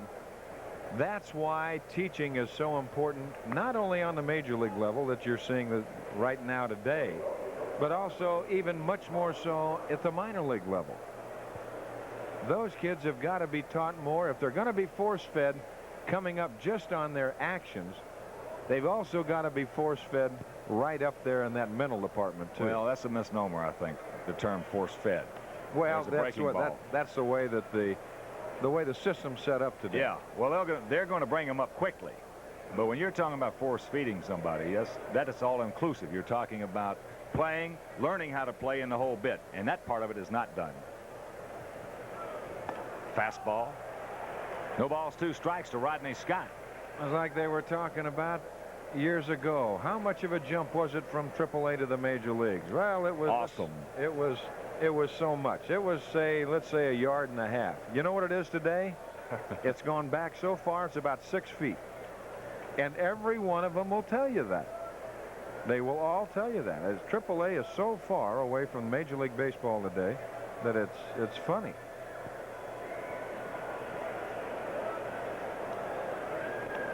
Got in. Breaking ball on the 0-2 count. Strikes Rodney Scott out, and that'll take care of the Yankees here in the top of the 6th inning. Nothing across. There was a leadoff single by Smalley. He's left stranded at first, and after 5.5, it's New York on top 2-1.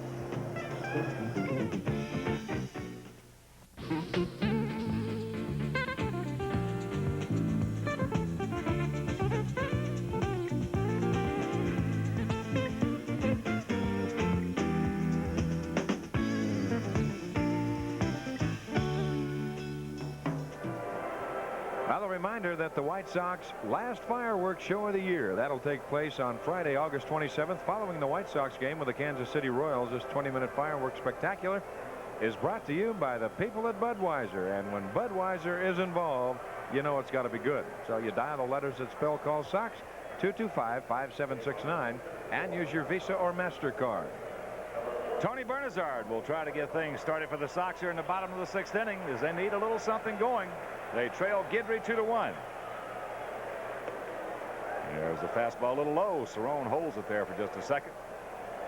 Tony this afternoon has struck out, and he is lined hard to Piniella in right field. That's out of play. Yankees 2 runs, 6 hits, 1 error. Sox 1 run, 3 hits, and 1 error. Sox took the lead back in the 2nd. Yankees tied it up in the 3rd and went ahead in the 5th.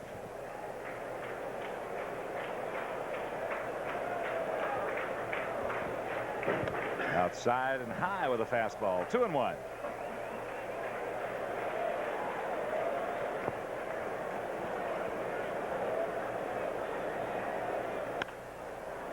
Right side. That'll be out of play for Piniella. First row. 2 balls, 2 strikes.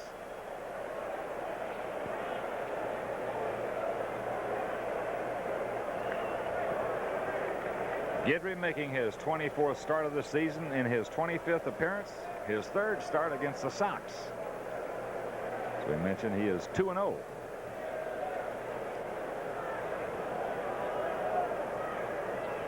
In 82, you see Bernazard and the on-deck hitter Tom Paciorek.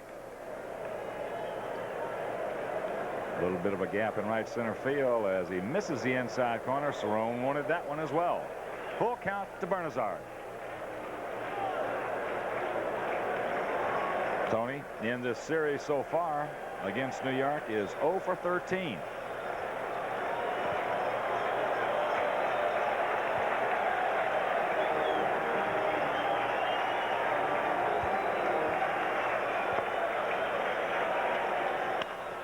Left side, Smalley on the skimmer over to Mayberry. That's out number 1.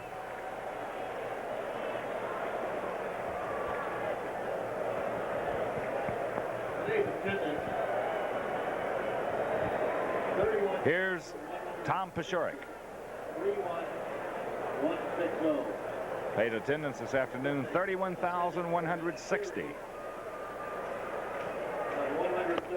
Fastball right there. 1-3-2, 4-3-0. That's the 2nd largest series of the season. Total for the 4-game set with New York, 132,430. As the fastball misses the outside corner. A ball and a strike and out. Here in the bottom of the 6th. Ahead of our record pace, our pace in our record season of 1977. Pops him up into center field. Jerry Mumphrey.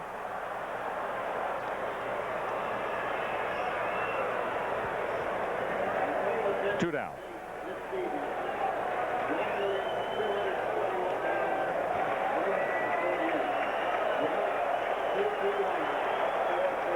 So with 2 out, a nice round of applause for the Bull, Greg Luzinski.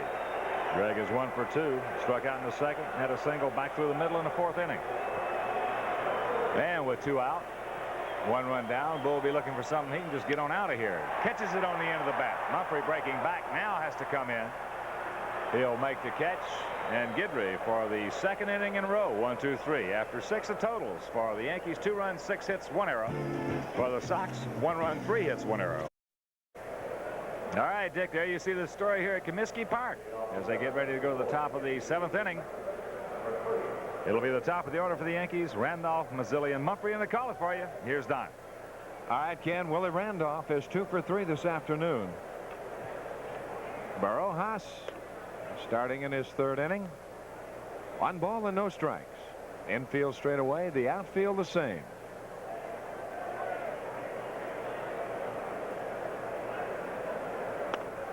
There's the strike, and the count goes to 1-1.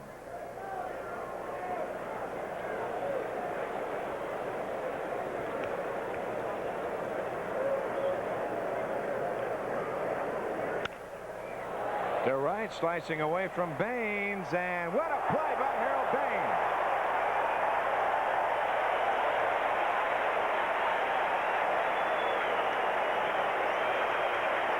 Harold Baines made a great play. That ball going away from him, timed his leap perfectly, and come up. He came up with a baseball, and that was the main thing. What a play by Baines. That's at least a triple.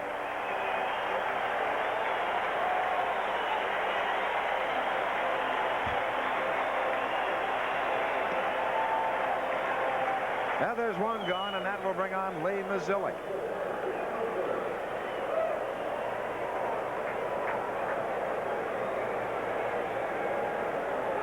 Mazzilli has popped to first. He struck out and singled.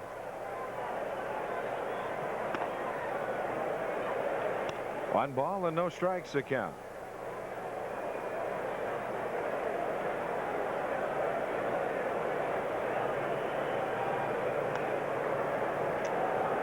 Two and one.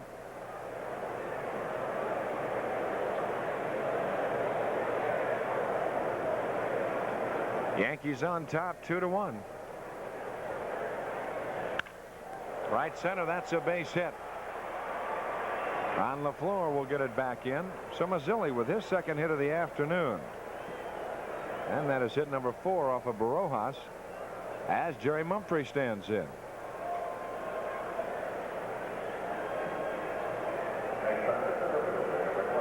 Mumphrey with an RBI his last time at bat. Jerry with an even 40 on the year.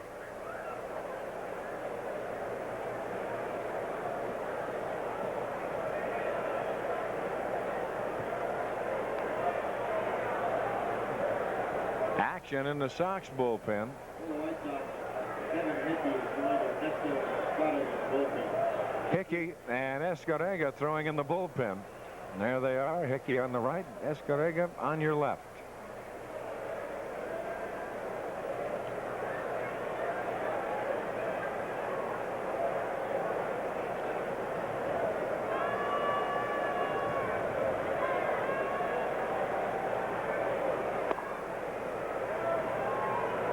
One ball and no strikes.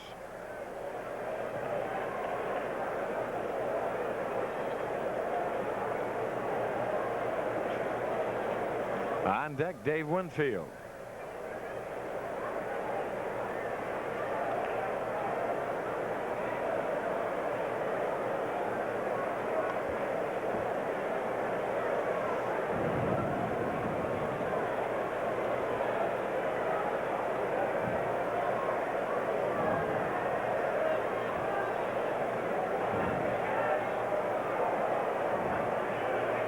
Barojas taking too much time, and I have a few thoughts about Mazzilli at first base. Of course, Mazzilli does have good speed. Want to know the count. Right back at Barojas, knocks it down. He's got to hurry, and he can't get him. Now Barojas taking all the time in the world, and he can't get Mumphrey. And there it is, a shot right back at him. Now it rolls down the third base side. He's looking at second, but taking too much time. And he does not get Mumphrey at first base. So the Yankees have runners at first and second. And Tony La Russa wants to go out and talk to him.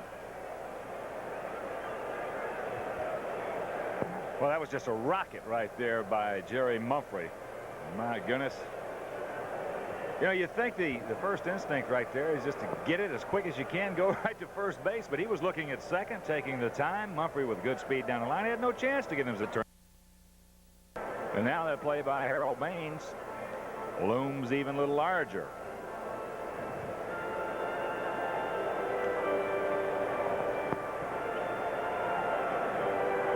Lou Piniella and Dave Winfield having a little chat over in the on-deck circle.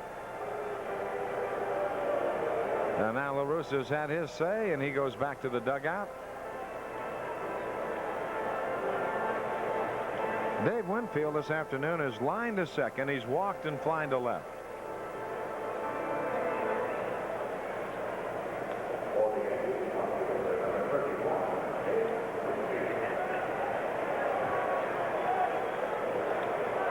Mazzilli at second base with Mumphrey at first. Good speed on the bases for the Yankees.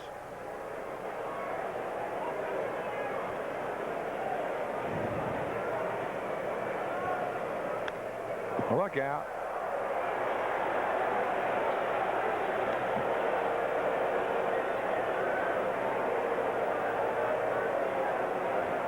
Now Winfield losing the bat. Joe Altobelli, the third base coach, will retrieve it for him. There it is again. It's a good breaking ball and a good spot right there by Salome.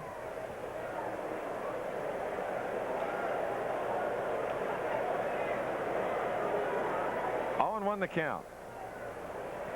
Still not the farthest we've seen a bat thrown this year, though.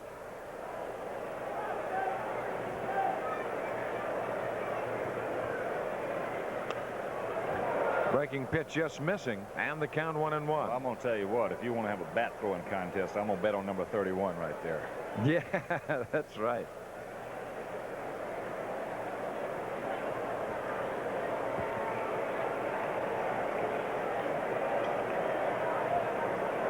The infield and double play depth.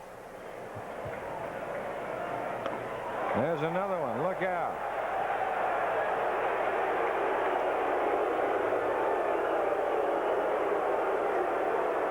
Carlton Fisk said he ain't going to give it back to him. I'll tell you, that is very frustrating and exasperating to a hitter even. It is. I mean, sometimes, and you just don't understand how in the devil you're doing it. You make a pretty good swing. Most of the time it's on an off-speed pitch or a breaking ball or something like that, but you make it, and it's a little frustrating and confusing.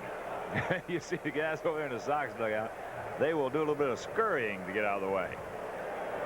There's a bat just setting at home plate by Joe Altobelli, and Winfield will walk back up and grab another weapon.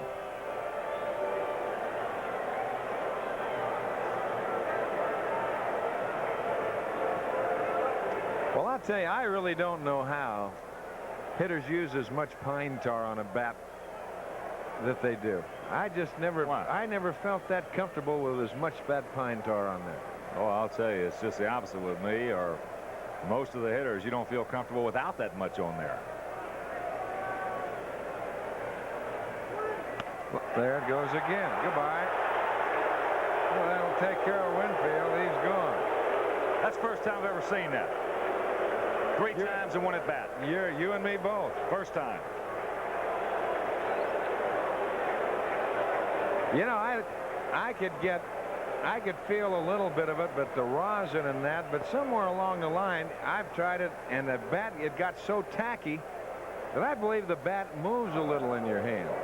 Now, you might think that it doesn't, but I think the bat at times will turn in the top hand sometimes.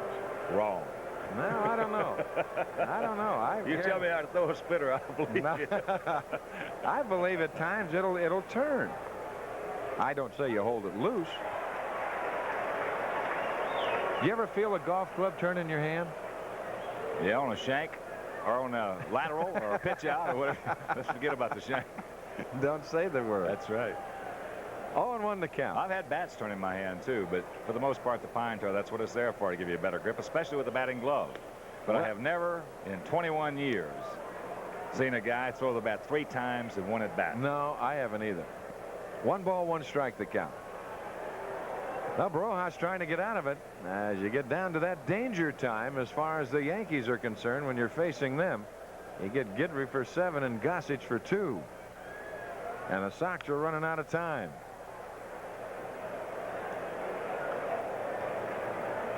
But I just never liked that. I liked my hands. I didn't like that much tackiness on there. It was all right throwing a curveball. I didn't mind it then. I'll tell you, a guy that the Sox had over here, it was just a terrific pitcher for a few years, was Ray Herbert. He had a terrific pine tar ball. He had it all over his fingers out there, and you could just see it. Mix the pine tar with the rosin. And that's right. Bagley did that. There's base hit right field. They've got to hurry. Mazzilli around third. They might have a shot at him as they get it. No! They said no! Mazzilli just got under the tag. And the Yankees take a 3-1 lead. And the runners move up 90 feet. Mumphrey to third, Piniella to second. Well, Lou Piniella always tough in the clutch. Right here is the hard single to right field. And one of the things that makes this play possible, Lee Mazzilli had a good jump at second base. He's been having a good lead down there the whole time. A very strong and accurate throw by Baines. And as you can see, he went around the foot of Mark Hill. Mark trying to block the plate. The one situation right here, though, with Mark, we'll see where the ball he receives it if we can. If he sits back and waits for the ball a little bit, he's got a much better chance at getting Mazzilli. That's exactly right. Well, once you go out and try to get it, you're lost. Nope. If you stay at the plate, you're going to make the out right there. That's the same way with a second baseman or a shortstop. When they cover the bag at second base, you'll see so many of them that'll reach out for the ball and try and come back. If they just let the ball come to them, they can make the tag and everything will be all right. Now they're going to walk Roy Smalley to get to John Mayberry. Well, with the ball coming in to where you can still receive the ball and not take it on the short hop. Now, if you got to take it on the short hop, that's a little different story. But when you're going to get the ball all the way on the fly, chances are, and it's going to be a bang-bang play, chances are you got no chance if you make the move to go out to get it anyway. So you may as well sit there. You got a, first of all, better chance of blocking the plate. Right. And then at that point, when you catch it, you can put it on him. Now Tony La Russa coming on, and that'll probably be all for Salome Barojas, as he wanted to get the switch hitter Smalley out of the way, go to the man that is following him in John Mayberry, and they'll go to the bullpen in Kevin Hickey. So we have a pitching change here at Comiskey Park, with the Yankees leading in the top of the 7th, 3-1. As Kevin Hickey takes his warm-up tosses, the Yankees have picked up a run here in the 7th inning, and a very big run indeed. New pitcher Kevin Hickey. Well, Kevin, this will be his 41st appearance, a record of 3-2, 3.15 ERA. He has worked in 54 and 1/3 innings this year, giving up just 48 hits, walked 25, has 30 strikeouts. He's thrown 4 home runs, and lately Kevin has just been doing an outstanding job.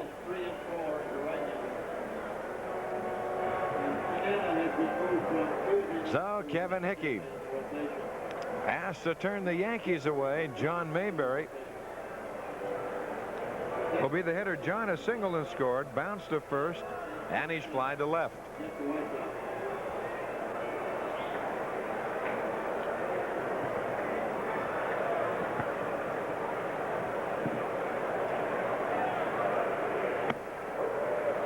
Three runs on 9 hits and 1 error for the Yankees. A run on only 3 hits and 1 error for the Sox.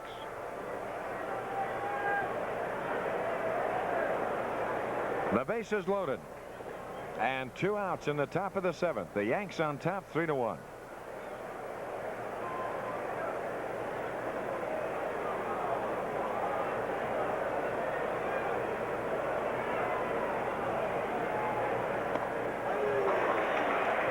The count.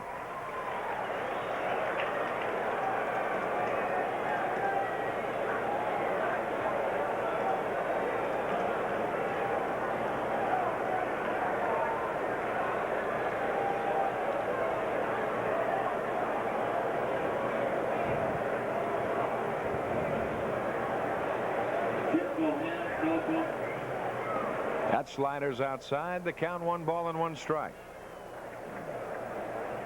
Jerry Mumphrey at third, with Lou Piniella at second, and Roy Smalley over at first.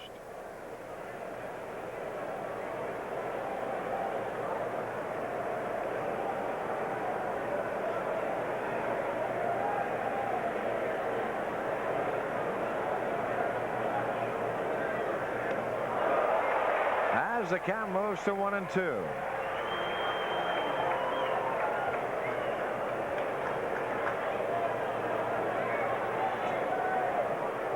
One ball, 2 strikes, 2 outs. Bases loaded, a run in for the Yankees here in the top of the 7th.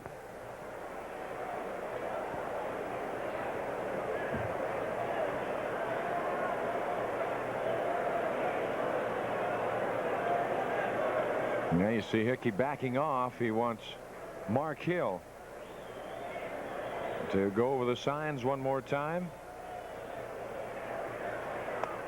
Did he go around? There's no appeal as the Sox dugout gets on Ted Hendry. You take another look at it and judge for yourself. Pretty good swing right there. If they'd asked for the appeal, they might have got it. Nobody asked.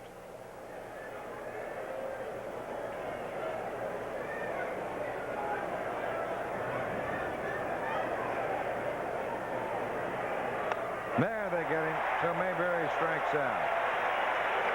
Side retired. The Yankees pick up a run on 3 hits, no errors. They leave the bases loaded to the bottom of the 7th. It's the Yankees 3, the White Sox 1.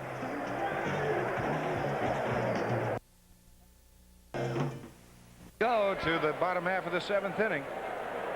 It'll be Steve Kemp to lead it off. He'll be followed by Mark Hill and Harold Baines against a tough left-hander this afternoon in Ron Guidry. Guidry has allowed but 1 run on 3 hits.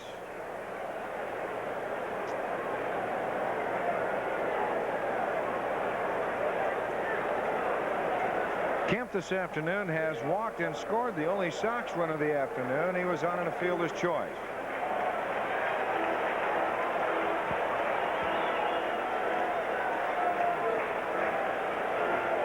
3 runs, 9 hits, and 1 error for the New York Yankees. A run on 3 hits and 1 error for the White Sox. To left field, there's Winfield.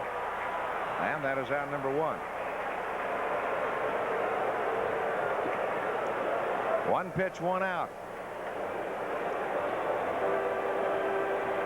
And we get some action in the Yankee bullpen. You know who that is. You don't have to ask. There he is. The Goose.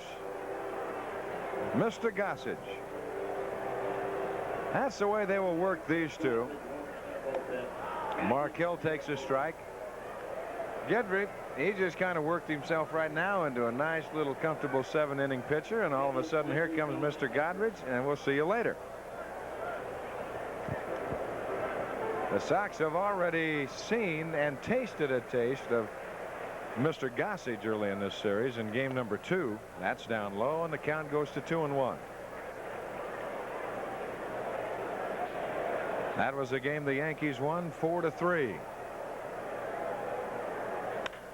Center field, a base hit.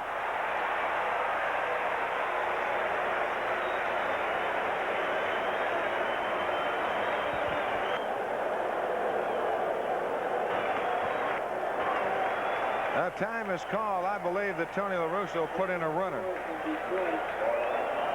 as Harold Baines will stand in. So Markell will come out, and they'll get a runner. Well, Mark once again doing a very fine job. He got a single that set up the lone Sox tally back in the second, moving Steve Kemp over to third base when he scored on Baines' single. Reached base on an error in the 4th, and now the 1-out single here in the 7th to bring the tying run to the plate. So far, nobody's come out as yet.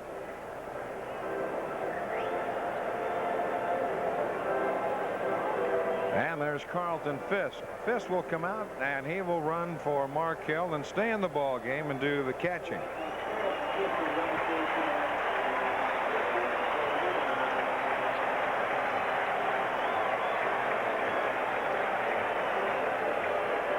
Now Carlton Fisk running for Markell. Gossage starting to throw just a little harder now down in the bullpen as the Sox bring the tying run to the plate. The Yankees on top by a score of 3-1.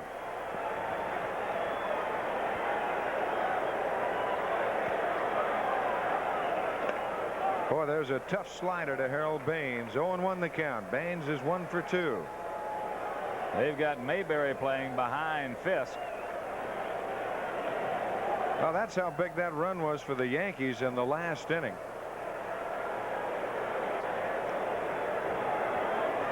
Well, you see a man with 1 out. You see Fisk with the first baseman behind him. He can steal it. Let me tell you something. Nothing wrong with that. He can steal just it. Giving him the token glance. Just outside. Right now is a good time to go. A 1-2 count. Well, especially when you've got a tough left-hander going against Baines. Right. That's exactly right. There he goes. Outside. They won't get a chance. Yes, sir. No chance whatsoever. Well, I'll tell you, that's not a good play at all on the part of the Yankees. Even with Baines right there being the tying run. That's just giving a man second base.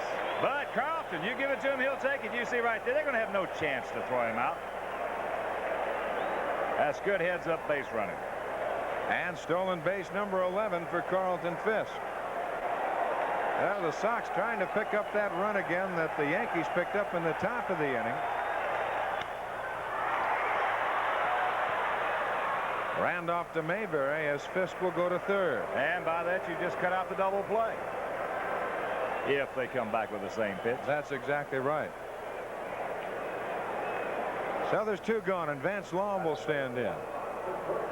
Here's where the psyche involved in a game really comes into play. If Vance can pick up Fisk right now, boy, you will have a different, I mean a 360 different attitude on that Sox dugout. I don't care if Gossage does come in. It'll be on a much higher plane.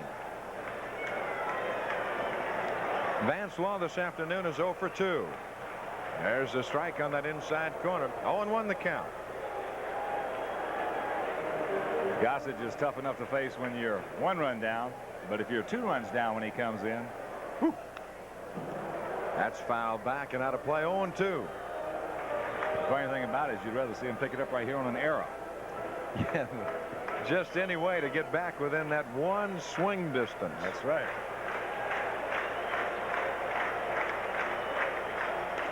Missing outside. The count goes to 1-2. Take a wild pitch. Pass ball. Sounds like it's getting pennant drive time. There's a base hit off of Smalley's glove, and indeed they do pick up the run. All right. All right.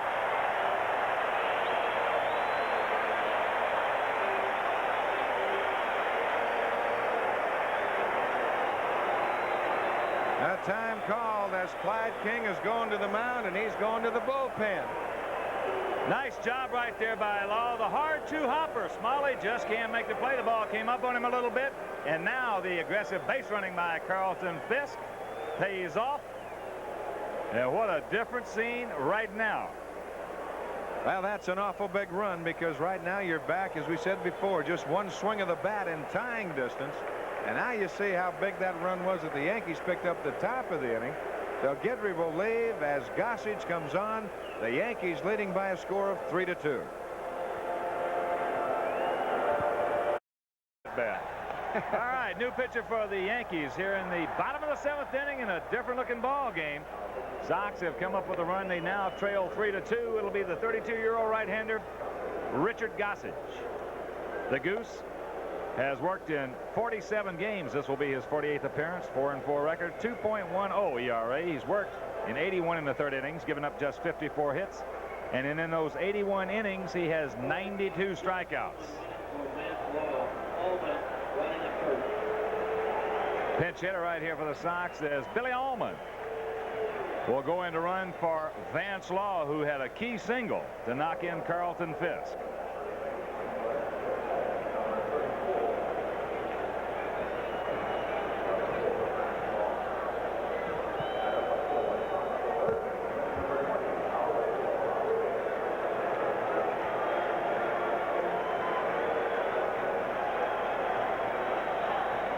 Now Rodriguez swinging at the first pitch, pops it up, and Rodney Scott right there makes the catch, and that is out number 3. So the Sox are gone, but they pick up a run on 2 hits, no errors. They leave a man. The Yankees leading at 3-2, and let's go back to Jimmy Pearsall. You know, I've watched this Yankee team for 35 years. This is the worst Yankee team I have ever seen in my life. And some of the plays that you're watching, they still may be ahead in this ball game. It's a good thing they got Gossage, but they just play a different brand of baseball than the Yankees did for years. Let's go to the highlights, and I'll show you what happened in the 2nd inning. Here's the Hill right now. Watch his bat. He gets jammed. He breaks the bat, and it goes as far as the ball. You know, Smalley, you wonder why he didn't get it, but he must have watched the bat a little bit, as Kemp will go to 3rd base right here. Baines, who has got about 4 or 5 big hits off of Guidry this year, is going to get another one. It's an RBI base hit.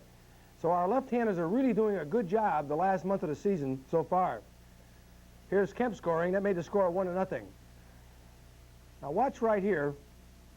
A wild pitch, and what had happened, he crossed uphill. And you see him put his arms out saying, well, I really don't know what I did, but he says, you know, I just didn't pick up the sign right, as Mayberry scores in a wild pitch to make it 1-1.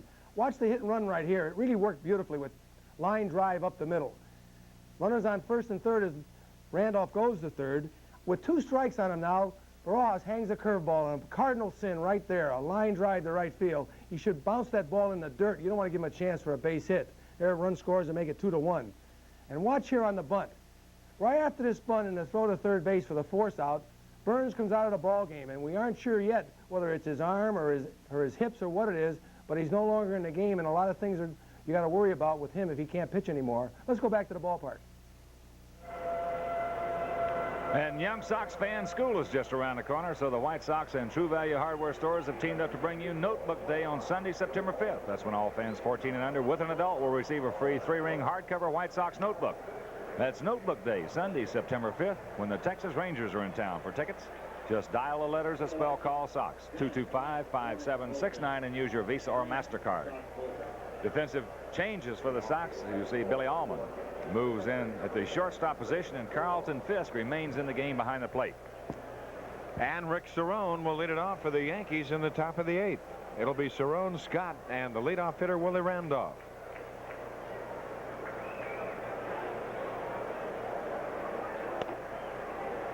One ball and no strikes a count. Right-hander Dennis Lamb throwing in the bullpen behind Hickey.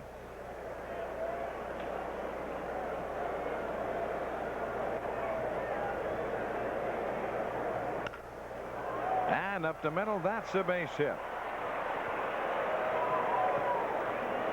First hit off of Hickey. And it'll bring on Rodney Scott. And I would guess right here that you'll be looking for a sacrifice if you know the manager, Clyde King. Well, with Rodney Scott hitting, not too many managers would do any other thing right here. Of course, you never know, but Rodney Scott,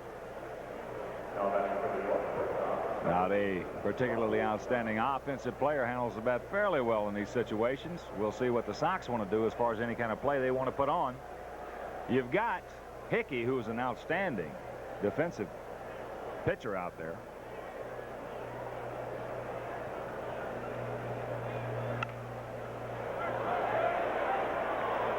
Well, somebody did not help him out at all. Somebody has got to yell second base. If Pashori comes on and gets the ball and wheels and throws, he throws Cerrone out by 10 feet.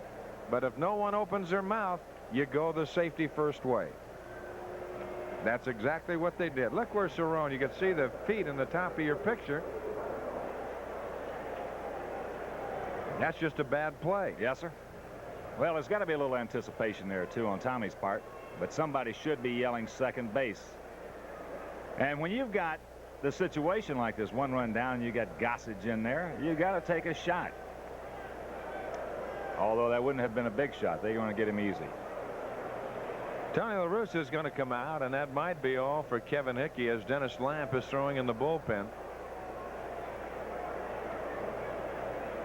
You've got Randolph, the hitter, and they will go to the bullpen, and that'll be all for Kevin Hickey.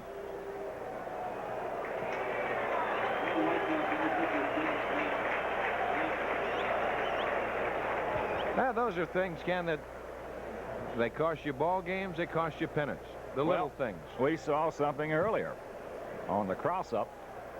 Evidently, what seemingly was a cross-up between Britt Burns and Mark Hill.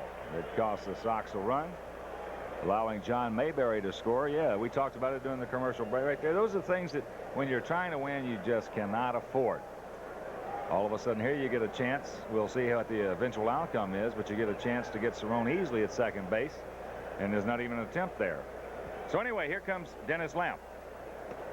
He will be the 4th Sox pitcher of the afternoon, and Dennis will be making his 30th appearance of the season, his 11th in relief. Record of 7-6, 3.95 ERA. That is not Dennis Lamp. Dennis has worked in 136 2/3 innings this year. He's given up 137 hits. He's walked 39, has 53 strikeouts, and he's thrown 8 home runs. So Dennis, as we mentioned, the 4th Sox pitcher. Britt Burns started, went 3 1/3. Gave up 1 run on 3 hits, walked 2, had 5 strikeouts. Britt had 4 strikeouts in the first 2 innings, retiring all 6 Yankee batters in order. And then in the 4th inning, on a play, a bunt by Roy Smalley out in front of the plate, he went 2/3 to force Dave Winfield. And when he did, he had to leave the ball game because of an injury. As of this point, we still do not have a report on him, as they are waiting for one of the orthopedic men, one of the Sox team physicians, to come give him a checkup. Then it was Salome Barojas who came on, and the line on Barojas was he worked 3 1/3, gave up 2 runs on 5, check that, 6 hits. Both runs were earned. 1 walk that was intentional, had 2 strikeouts. Kevin Hickey, and now the 29-year-old right-hander Dennis Lamp. Well, Lamp will be asked to get Willie Randolph and Lee Mazzilli to get out of the inning with Cerrone at second base. Well, a lot of the fans here have been watching a seagull, a lone seagull, making its way around Comiskey Park. So far as yet to find a place that's very suitable to land. He's got to get going pretty soon, get a little altitude, and get out of here. Well, they had those starlings a few nights at Anaheim Stadium, and they were absolutely amazing. I mean, they were just like bullets, but they were beautiful. They fly in formation. There'd be 30, 40, 50 of them. There's Randolph. There's a strike by Lamp, and the count is 0-1.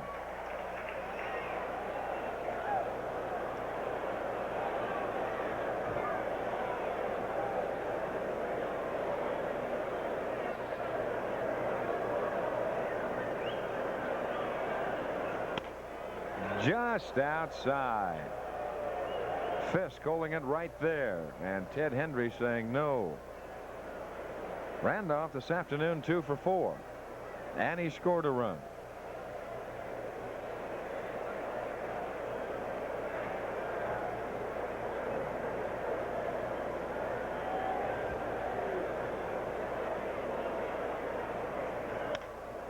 Right to Bernazard, and he drops a ball.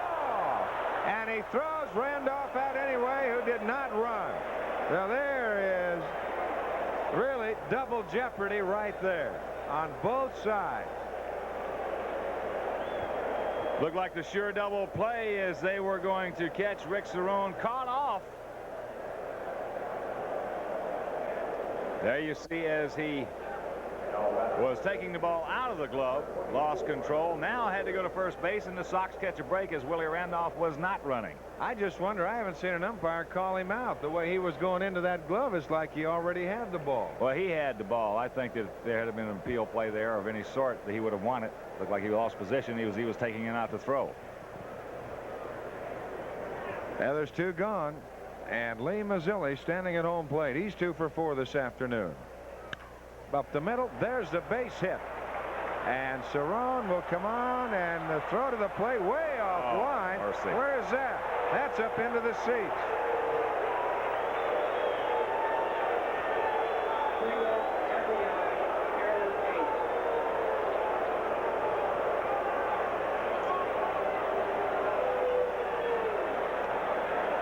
Well, LaFleur playing deep. He's not going to get Rick Cerrone.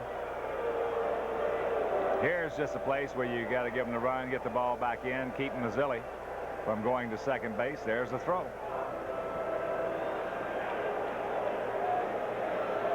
So Cerrone scoring, and a very big run indeed for the New York Yankees as Jerry Mumphrey will stand in. There's the throw. That ball just starts going up. That's by everybody. Lamp is in the proper position if he's behind home plate, but that throw was well off the line. 1 ball and no strikes to count. The Yankees now a 4-2 lead.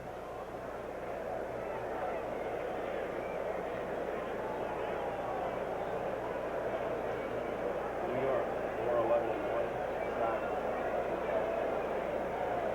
For the White Sox, Richard Barnes wanting to look at Barnes. 1 ball and 1 strike to Jerry Mumphrey.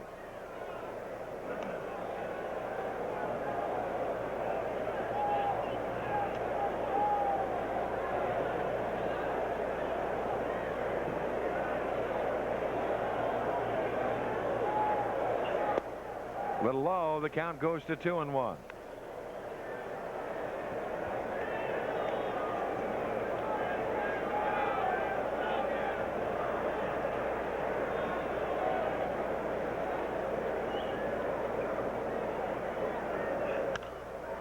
Right to Rodriguez, and the side is retired.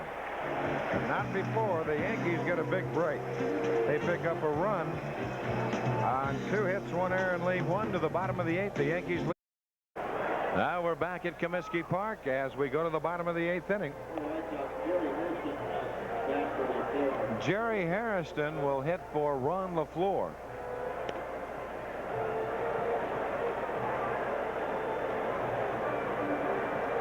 So it'll be Hairston, Bernazard, and Paciorek, the scheduled hitters. The base right-hander, Goose Gossage, 31,160 in attendance today.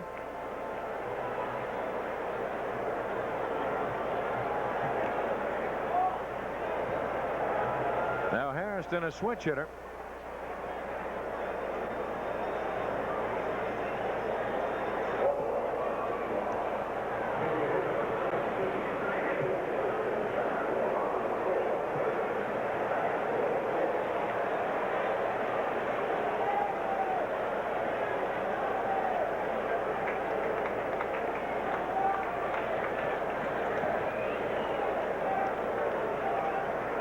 Gossage waiting for Harrison to get ready.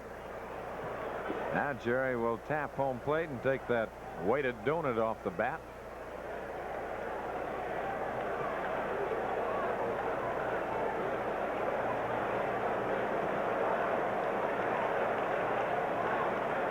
And takes a strike. Gossage was just waiting for Harrison to stand in there. As soon as Jerry stepped in there, got the bat back, Gossage was coming at him.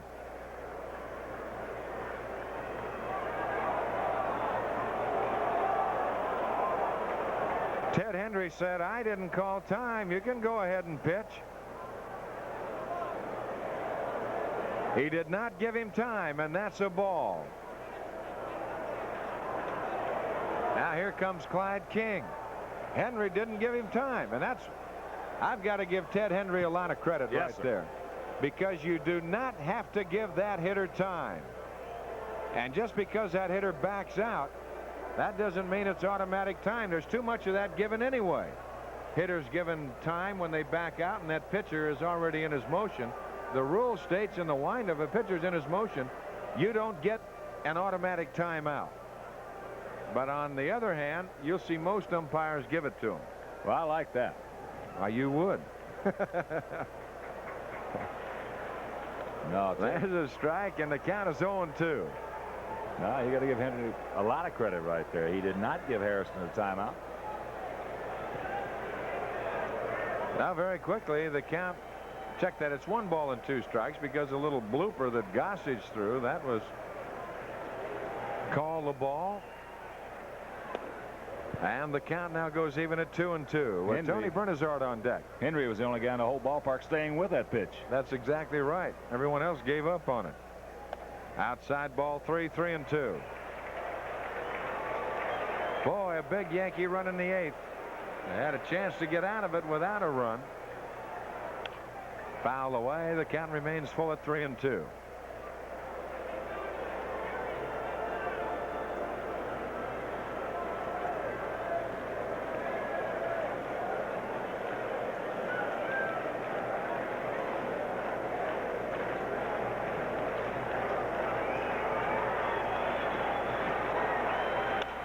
Foul away again, left side. Against Gossage, you got to be ready. There's no lollygagging around when you get into that batter's box against Gossage, because he'll get it and he works in a hurry. Foul away again. Well, if the law of averages comes into play, Jerry's got a little something going for him. That's 3 strikes in a row on a full count. Foul away. And the count remains full at 3-2.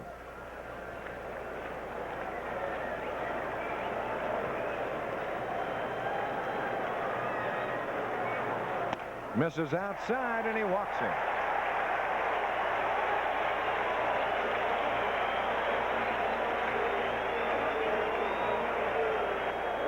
Now that will bring the tying run to the plate in Tony Bernazard. And indeed, now you can see how big that run was that the Yankees picked up in the 8th. Instead of a sacrifice situation, right now you're in a must-hit situation.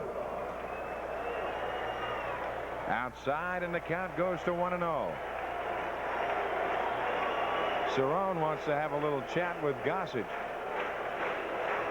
Bruce is saying, "Give me the ball and get back behind the plate." He said, "I'll get it back to you."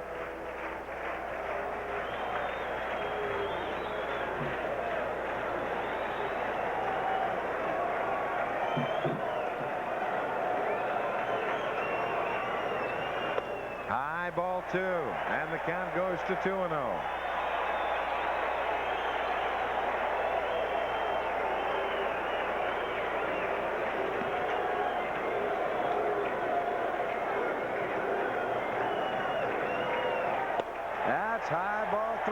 count goes to 3-0.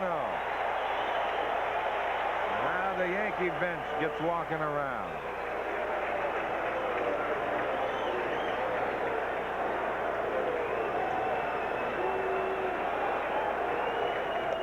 High, and the tying runs are aboard.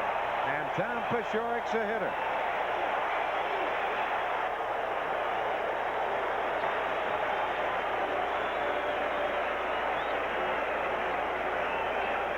Pashorik checking with his third base coach Jimmy Leland, and now you've worked yourself into a sacrifice situation. John Mayberry knows it. He is way in at first base. Roy Smalley knows it, even with a bag at third. Everybody knows it. I'll tell you, if Mayberry's going to come charging in, I'd have to just turn it around on him. It gets away, and there the runners go. So without the benefit of the sacrifice, the White Sox have put the tying runs in scoring position. Nobody out in the bottom of the 8th. The Yankees on top 4-2. I would imagine it'll be a pass ball right there on Rick Cerrone. As Pashorik squared, the bunt may have blocked.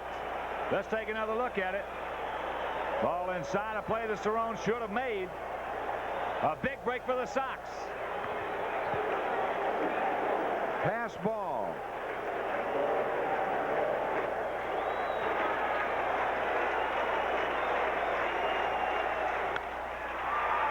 The right field out of play. Piniella will run out of room, and the count goes even at 1-1.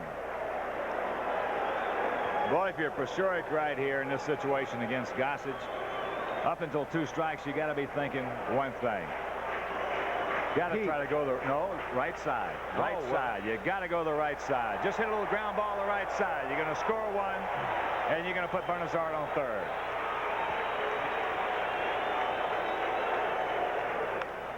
He's trying that way.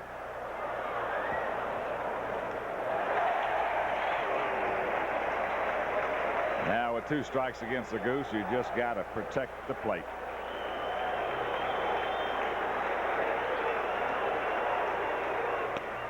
Yes, he did, on a good breaking pitch.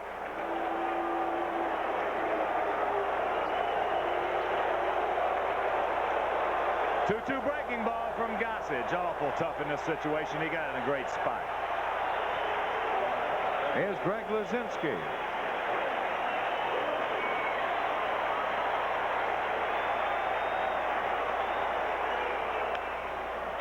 That'll get the run in. Smalley's got to hurry.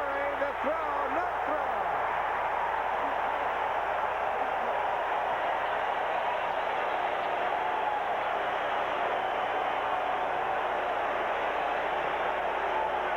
Just a swinging bunt. Nothing anybody could do right here. Here comes Harrison. He has no problem, and Smalley's just got to eat it. Bernazard moving into third base. So Luzinski hustling down the line hard. Drives in his 80th run of the year. And now the tying run stands 90 feet away as Rudy Law will go out and run for Greg Luzinski.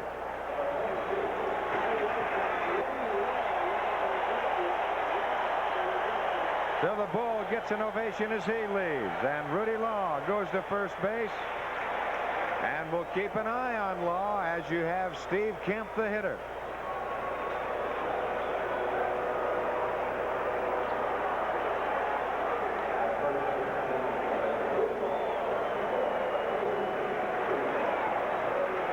Bernazard at third, the tying run, the go-ahead run at first, and Rudy Law. Gossage foul right straight back, and Kemp was laying on it and got it.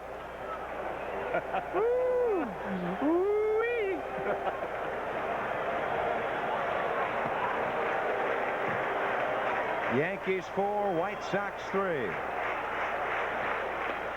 Missing Low, and the count 1-1.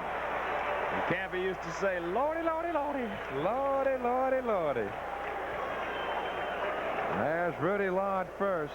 You got to be ready to go in a hurry against Gossage.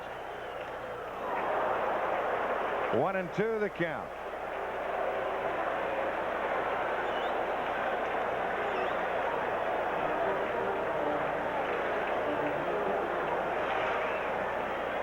One ball Ball and 2 strikes. Now Kemp has got to be tough. He's got to make contact.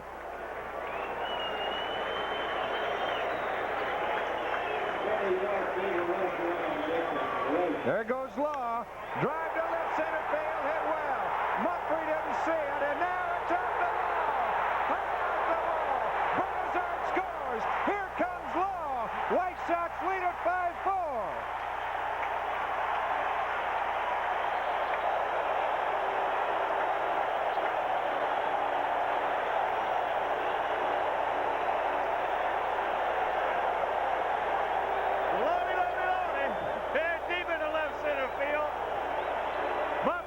Picking the ball up now, picks it up a little late, and fortunately the fan right there did not get to it, as even though they tried, bounces off the wall. Rudy Law, who was on his way, had to hold up in case the ball was caught. Will have no problem scoring, and the Sox take the lead. So Steve Kemp with RBIs number 66 and 67 stands at second base as Carlton Fisk will be the hitter. See it bouncing high off the wall, and once it took that high carom, they had no chance for Law as he was flying around third. Fisk takes a strike, 0-1 the count. If you're looking to the Yankee ninth, they have Winfield, Piniella, and Smalley. A line drive, by Scott, left field base hit. Here comes Kemp. Sox lead at 6-4.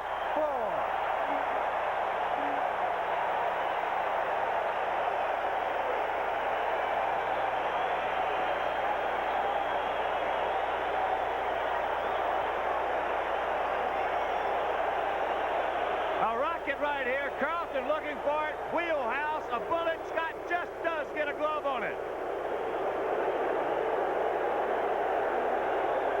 Now Gossage will leave as you see Winfield just pick it up and get it back in with Kemp crossing home plate. And the White Sox lead at 6-4 as they will go to the left-hander. There's Kemper. A big key double up the alley in left center field to drive in the tying run and the go-ahead run. Left-hander Dave LaRoche trotting in from the bullpen as there's 31,160 very happy Sox fans. Well, the old nemesis, the base on balls, got to Mr. Gossage. Jerry Hairston leading the inning off, hitting for Ron LaFleur. Got the count 3-2, fouled off 3 pitches, hanging tough, and Gossage walked him. Tony Bernazard walked. He then got Tom Paciorek to strike out. Greg Luzinski with a swinging bunt. Steve Kemp with a big double into left center field, and the line shot off the glove of the shortstop Rodney Scott by Fisk, and the Sox have come up with 4 runs on just 3 hits to take the 6-4 lead. And just checking some other scores for you. Boston defeated Baltimore by a score of 8-0. Kansas City over Detroit. That's a final. The Royals defeated the Tigers 6-1. Toronto and the Milwaukee Brewers are tied at 2 in the bottom of the 7th inning. Seattle has defeated Minnesota by a score of 10-2. Cleveland will be at Texas tonight. And the California Angels lead the Oakland A's at the Coliseum in Oakland by a score of 1-0. That's in the bottom of the 3rd. So Harold Baines stands in as the Sox will try and get some more. Fisk at first. Bounce to Mayberry, steps on the bag, goes to second. The tag of Fisk, the double play, and the inning is over. But the Sox come up with 4 runs on 3 hits. Now here at Comiskey Park, 31,160 happy Sox fans through 8 complete. As we get ready to go to the top of the 9th inning, Dave Winfield will lead it off. He'll be followed by Lou Piniella and then Roy Smalley. Rudy Law stays in the game. He is in center field. The Sox now in a position to where they do not have the designated hitter. Law ran for Luzinski. He stays in the game to replace LaFleur Harrison comes out of the lineup. And if it ever goes around that far, Dennis Lamp will have to be in the lineup. Well, I'm just glad they're in their position. That's exactly. They scored the 4. And Mike Squires will play first base. Now here's Winfield, who this afternoon is 0 for 3.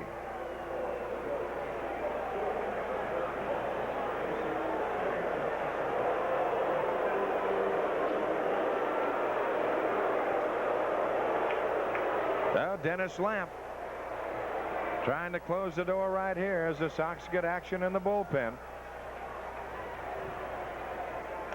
There's the strike to Winfield, 0-1. Well, we've said before, we hope you make your plans to be with us when the Sox return home. They've got a big, important homestand coming up. And they lead it off with the Kansas City Royals. They've had a lot of excitement here this week with Baltimore and New York. 0-2 the count.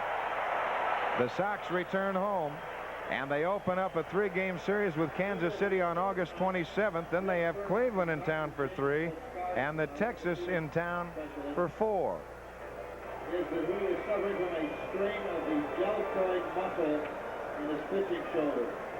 Deltoid muscle strain. He will miss 1 turn possibly. They say that Britt Burns now has a strain of the deltoid muscle in his shoulder. He will miss at least 1 turn. That is low. The count 1-2.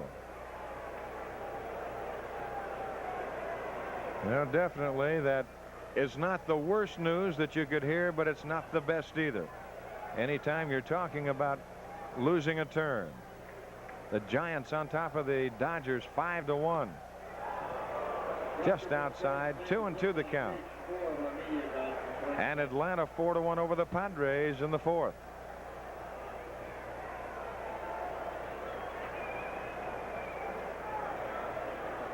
California, Oakland now tied at 2 in the 3rd. One hop, Rodriguez has it. To Squires, out number 1.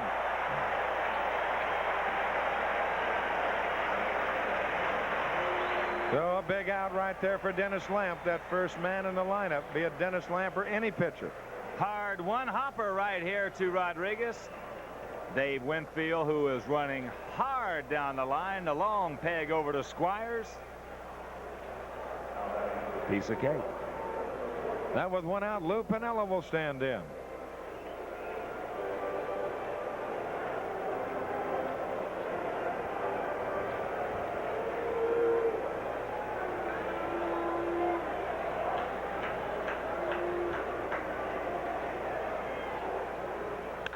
A shot, base hit left field.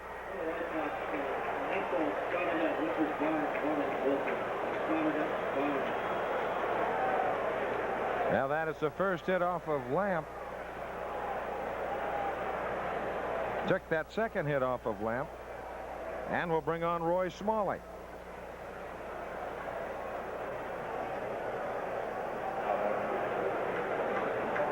They will play behind Piniella.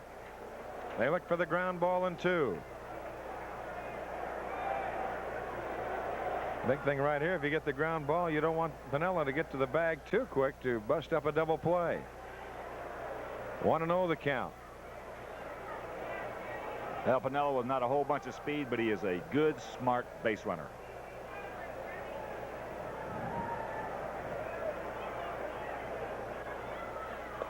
Missing low, and the count goes to 2-0. Now here, you cannot be too fine.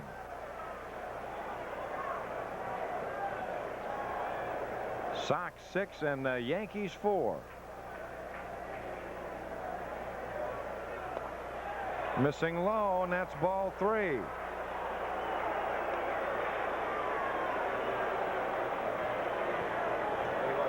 On deck, John Mayberry.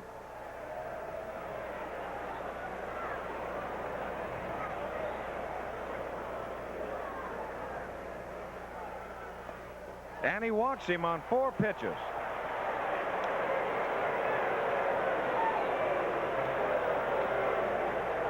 Now Ken Silvestri going to the mound. The big thing right here when you got Mayberry, you've still got to stay down and away with him. You got to go power to power. Mayberry's a good low ball hitter.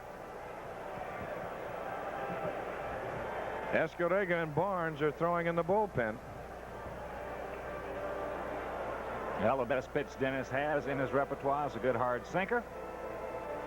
And as you mentioned, Donnie, he's going to have to stay with it. Middle out, hopefully get the ground ball. Mayberry, good double play man. Now Altabelli will have a chat with Piniella.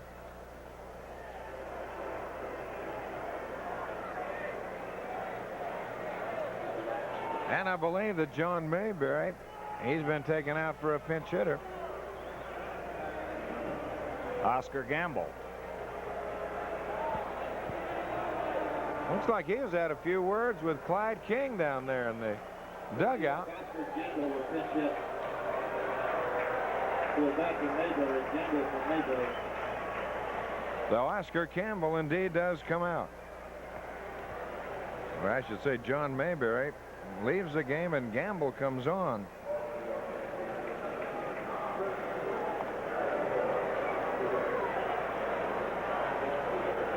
And I think one of the big things right there that Clyde was thinking, nothing but speed, that's all.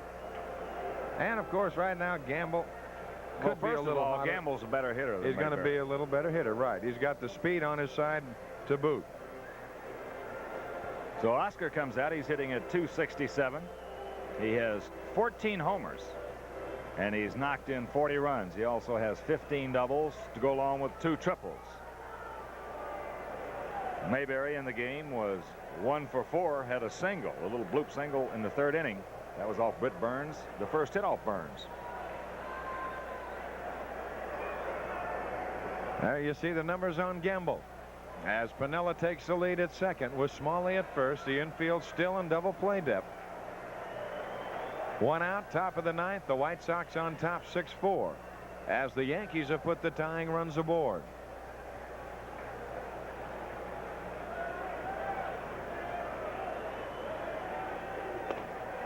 Little low, and that's ball 1.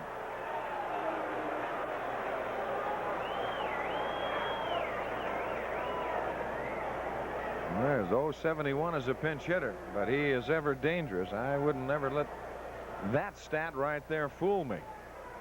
Rick Cerrone on deck. And that's ball 2, 2-0.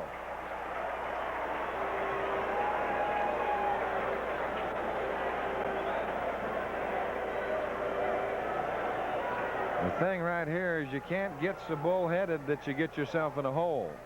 You got to throw a strike. That's what got Gossage in all the problems. And that's 3-0.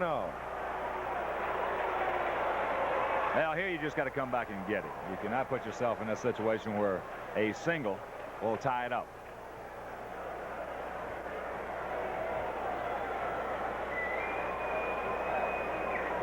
Smalley at first and Piniella at second.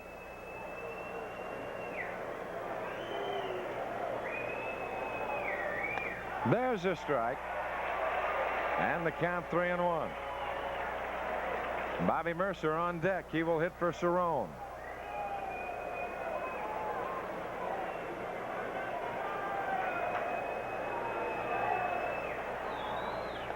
Strike 2 call, and Gamble doesn't like it.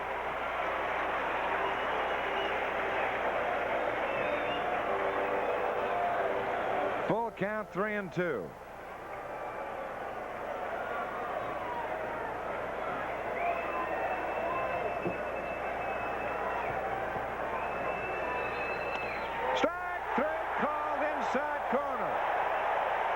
What a pitch by Lamb.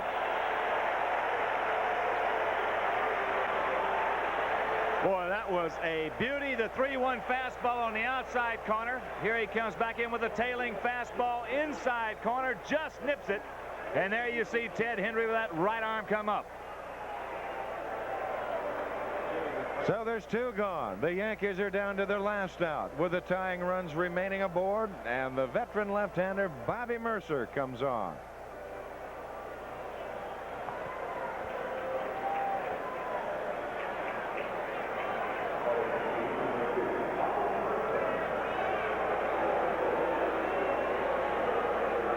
So Mercer hitting .226 with 7 home runs and 30 RBIs on the year.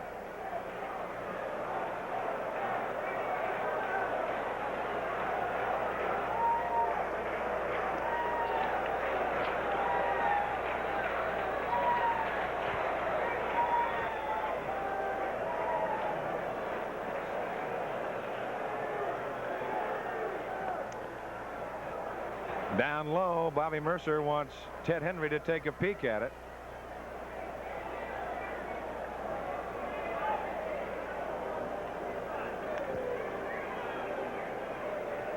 Greg Nettles in the on-deck circle. 1 ball and no strikes.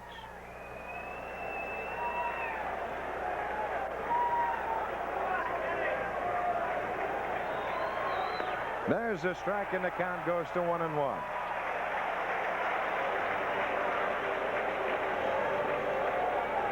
And don't let that figure fool you either at 192 as a pinch hitter. Always dangerous. Count 2-1.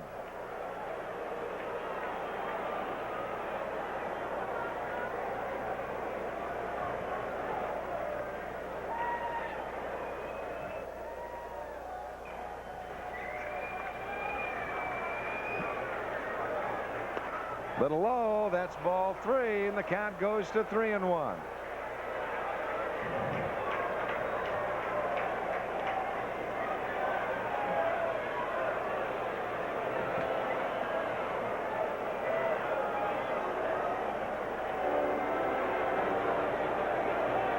Three balls and 1 strike.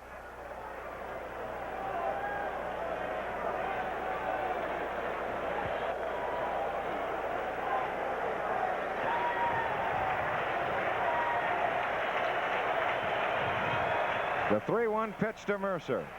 There's a strike, and it goes to 3-2. As it'll take you right to the wall. And with 2 outs, that will give the Yankees a break because Smalley will be going from first. He can score as the fans come to their feet. Mercer backs out. Piniella will go from second. And Smalley will go from first. They go to Rodriguez. He goes to Squires, and the ball game is over. And the Sox, in a great come-from-behind victory this afternoon against the New York Yankees. Dennis Lamp, if you're at home laying on the floor right now, well, there's a couple of owners right next to us that are doing the same thing. As Dennis Lamp comes on, and he picks up the win as the Sox defeat the New York Yankees and win the series as they take the games 3 out of 4. And we'll be right back.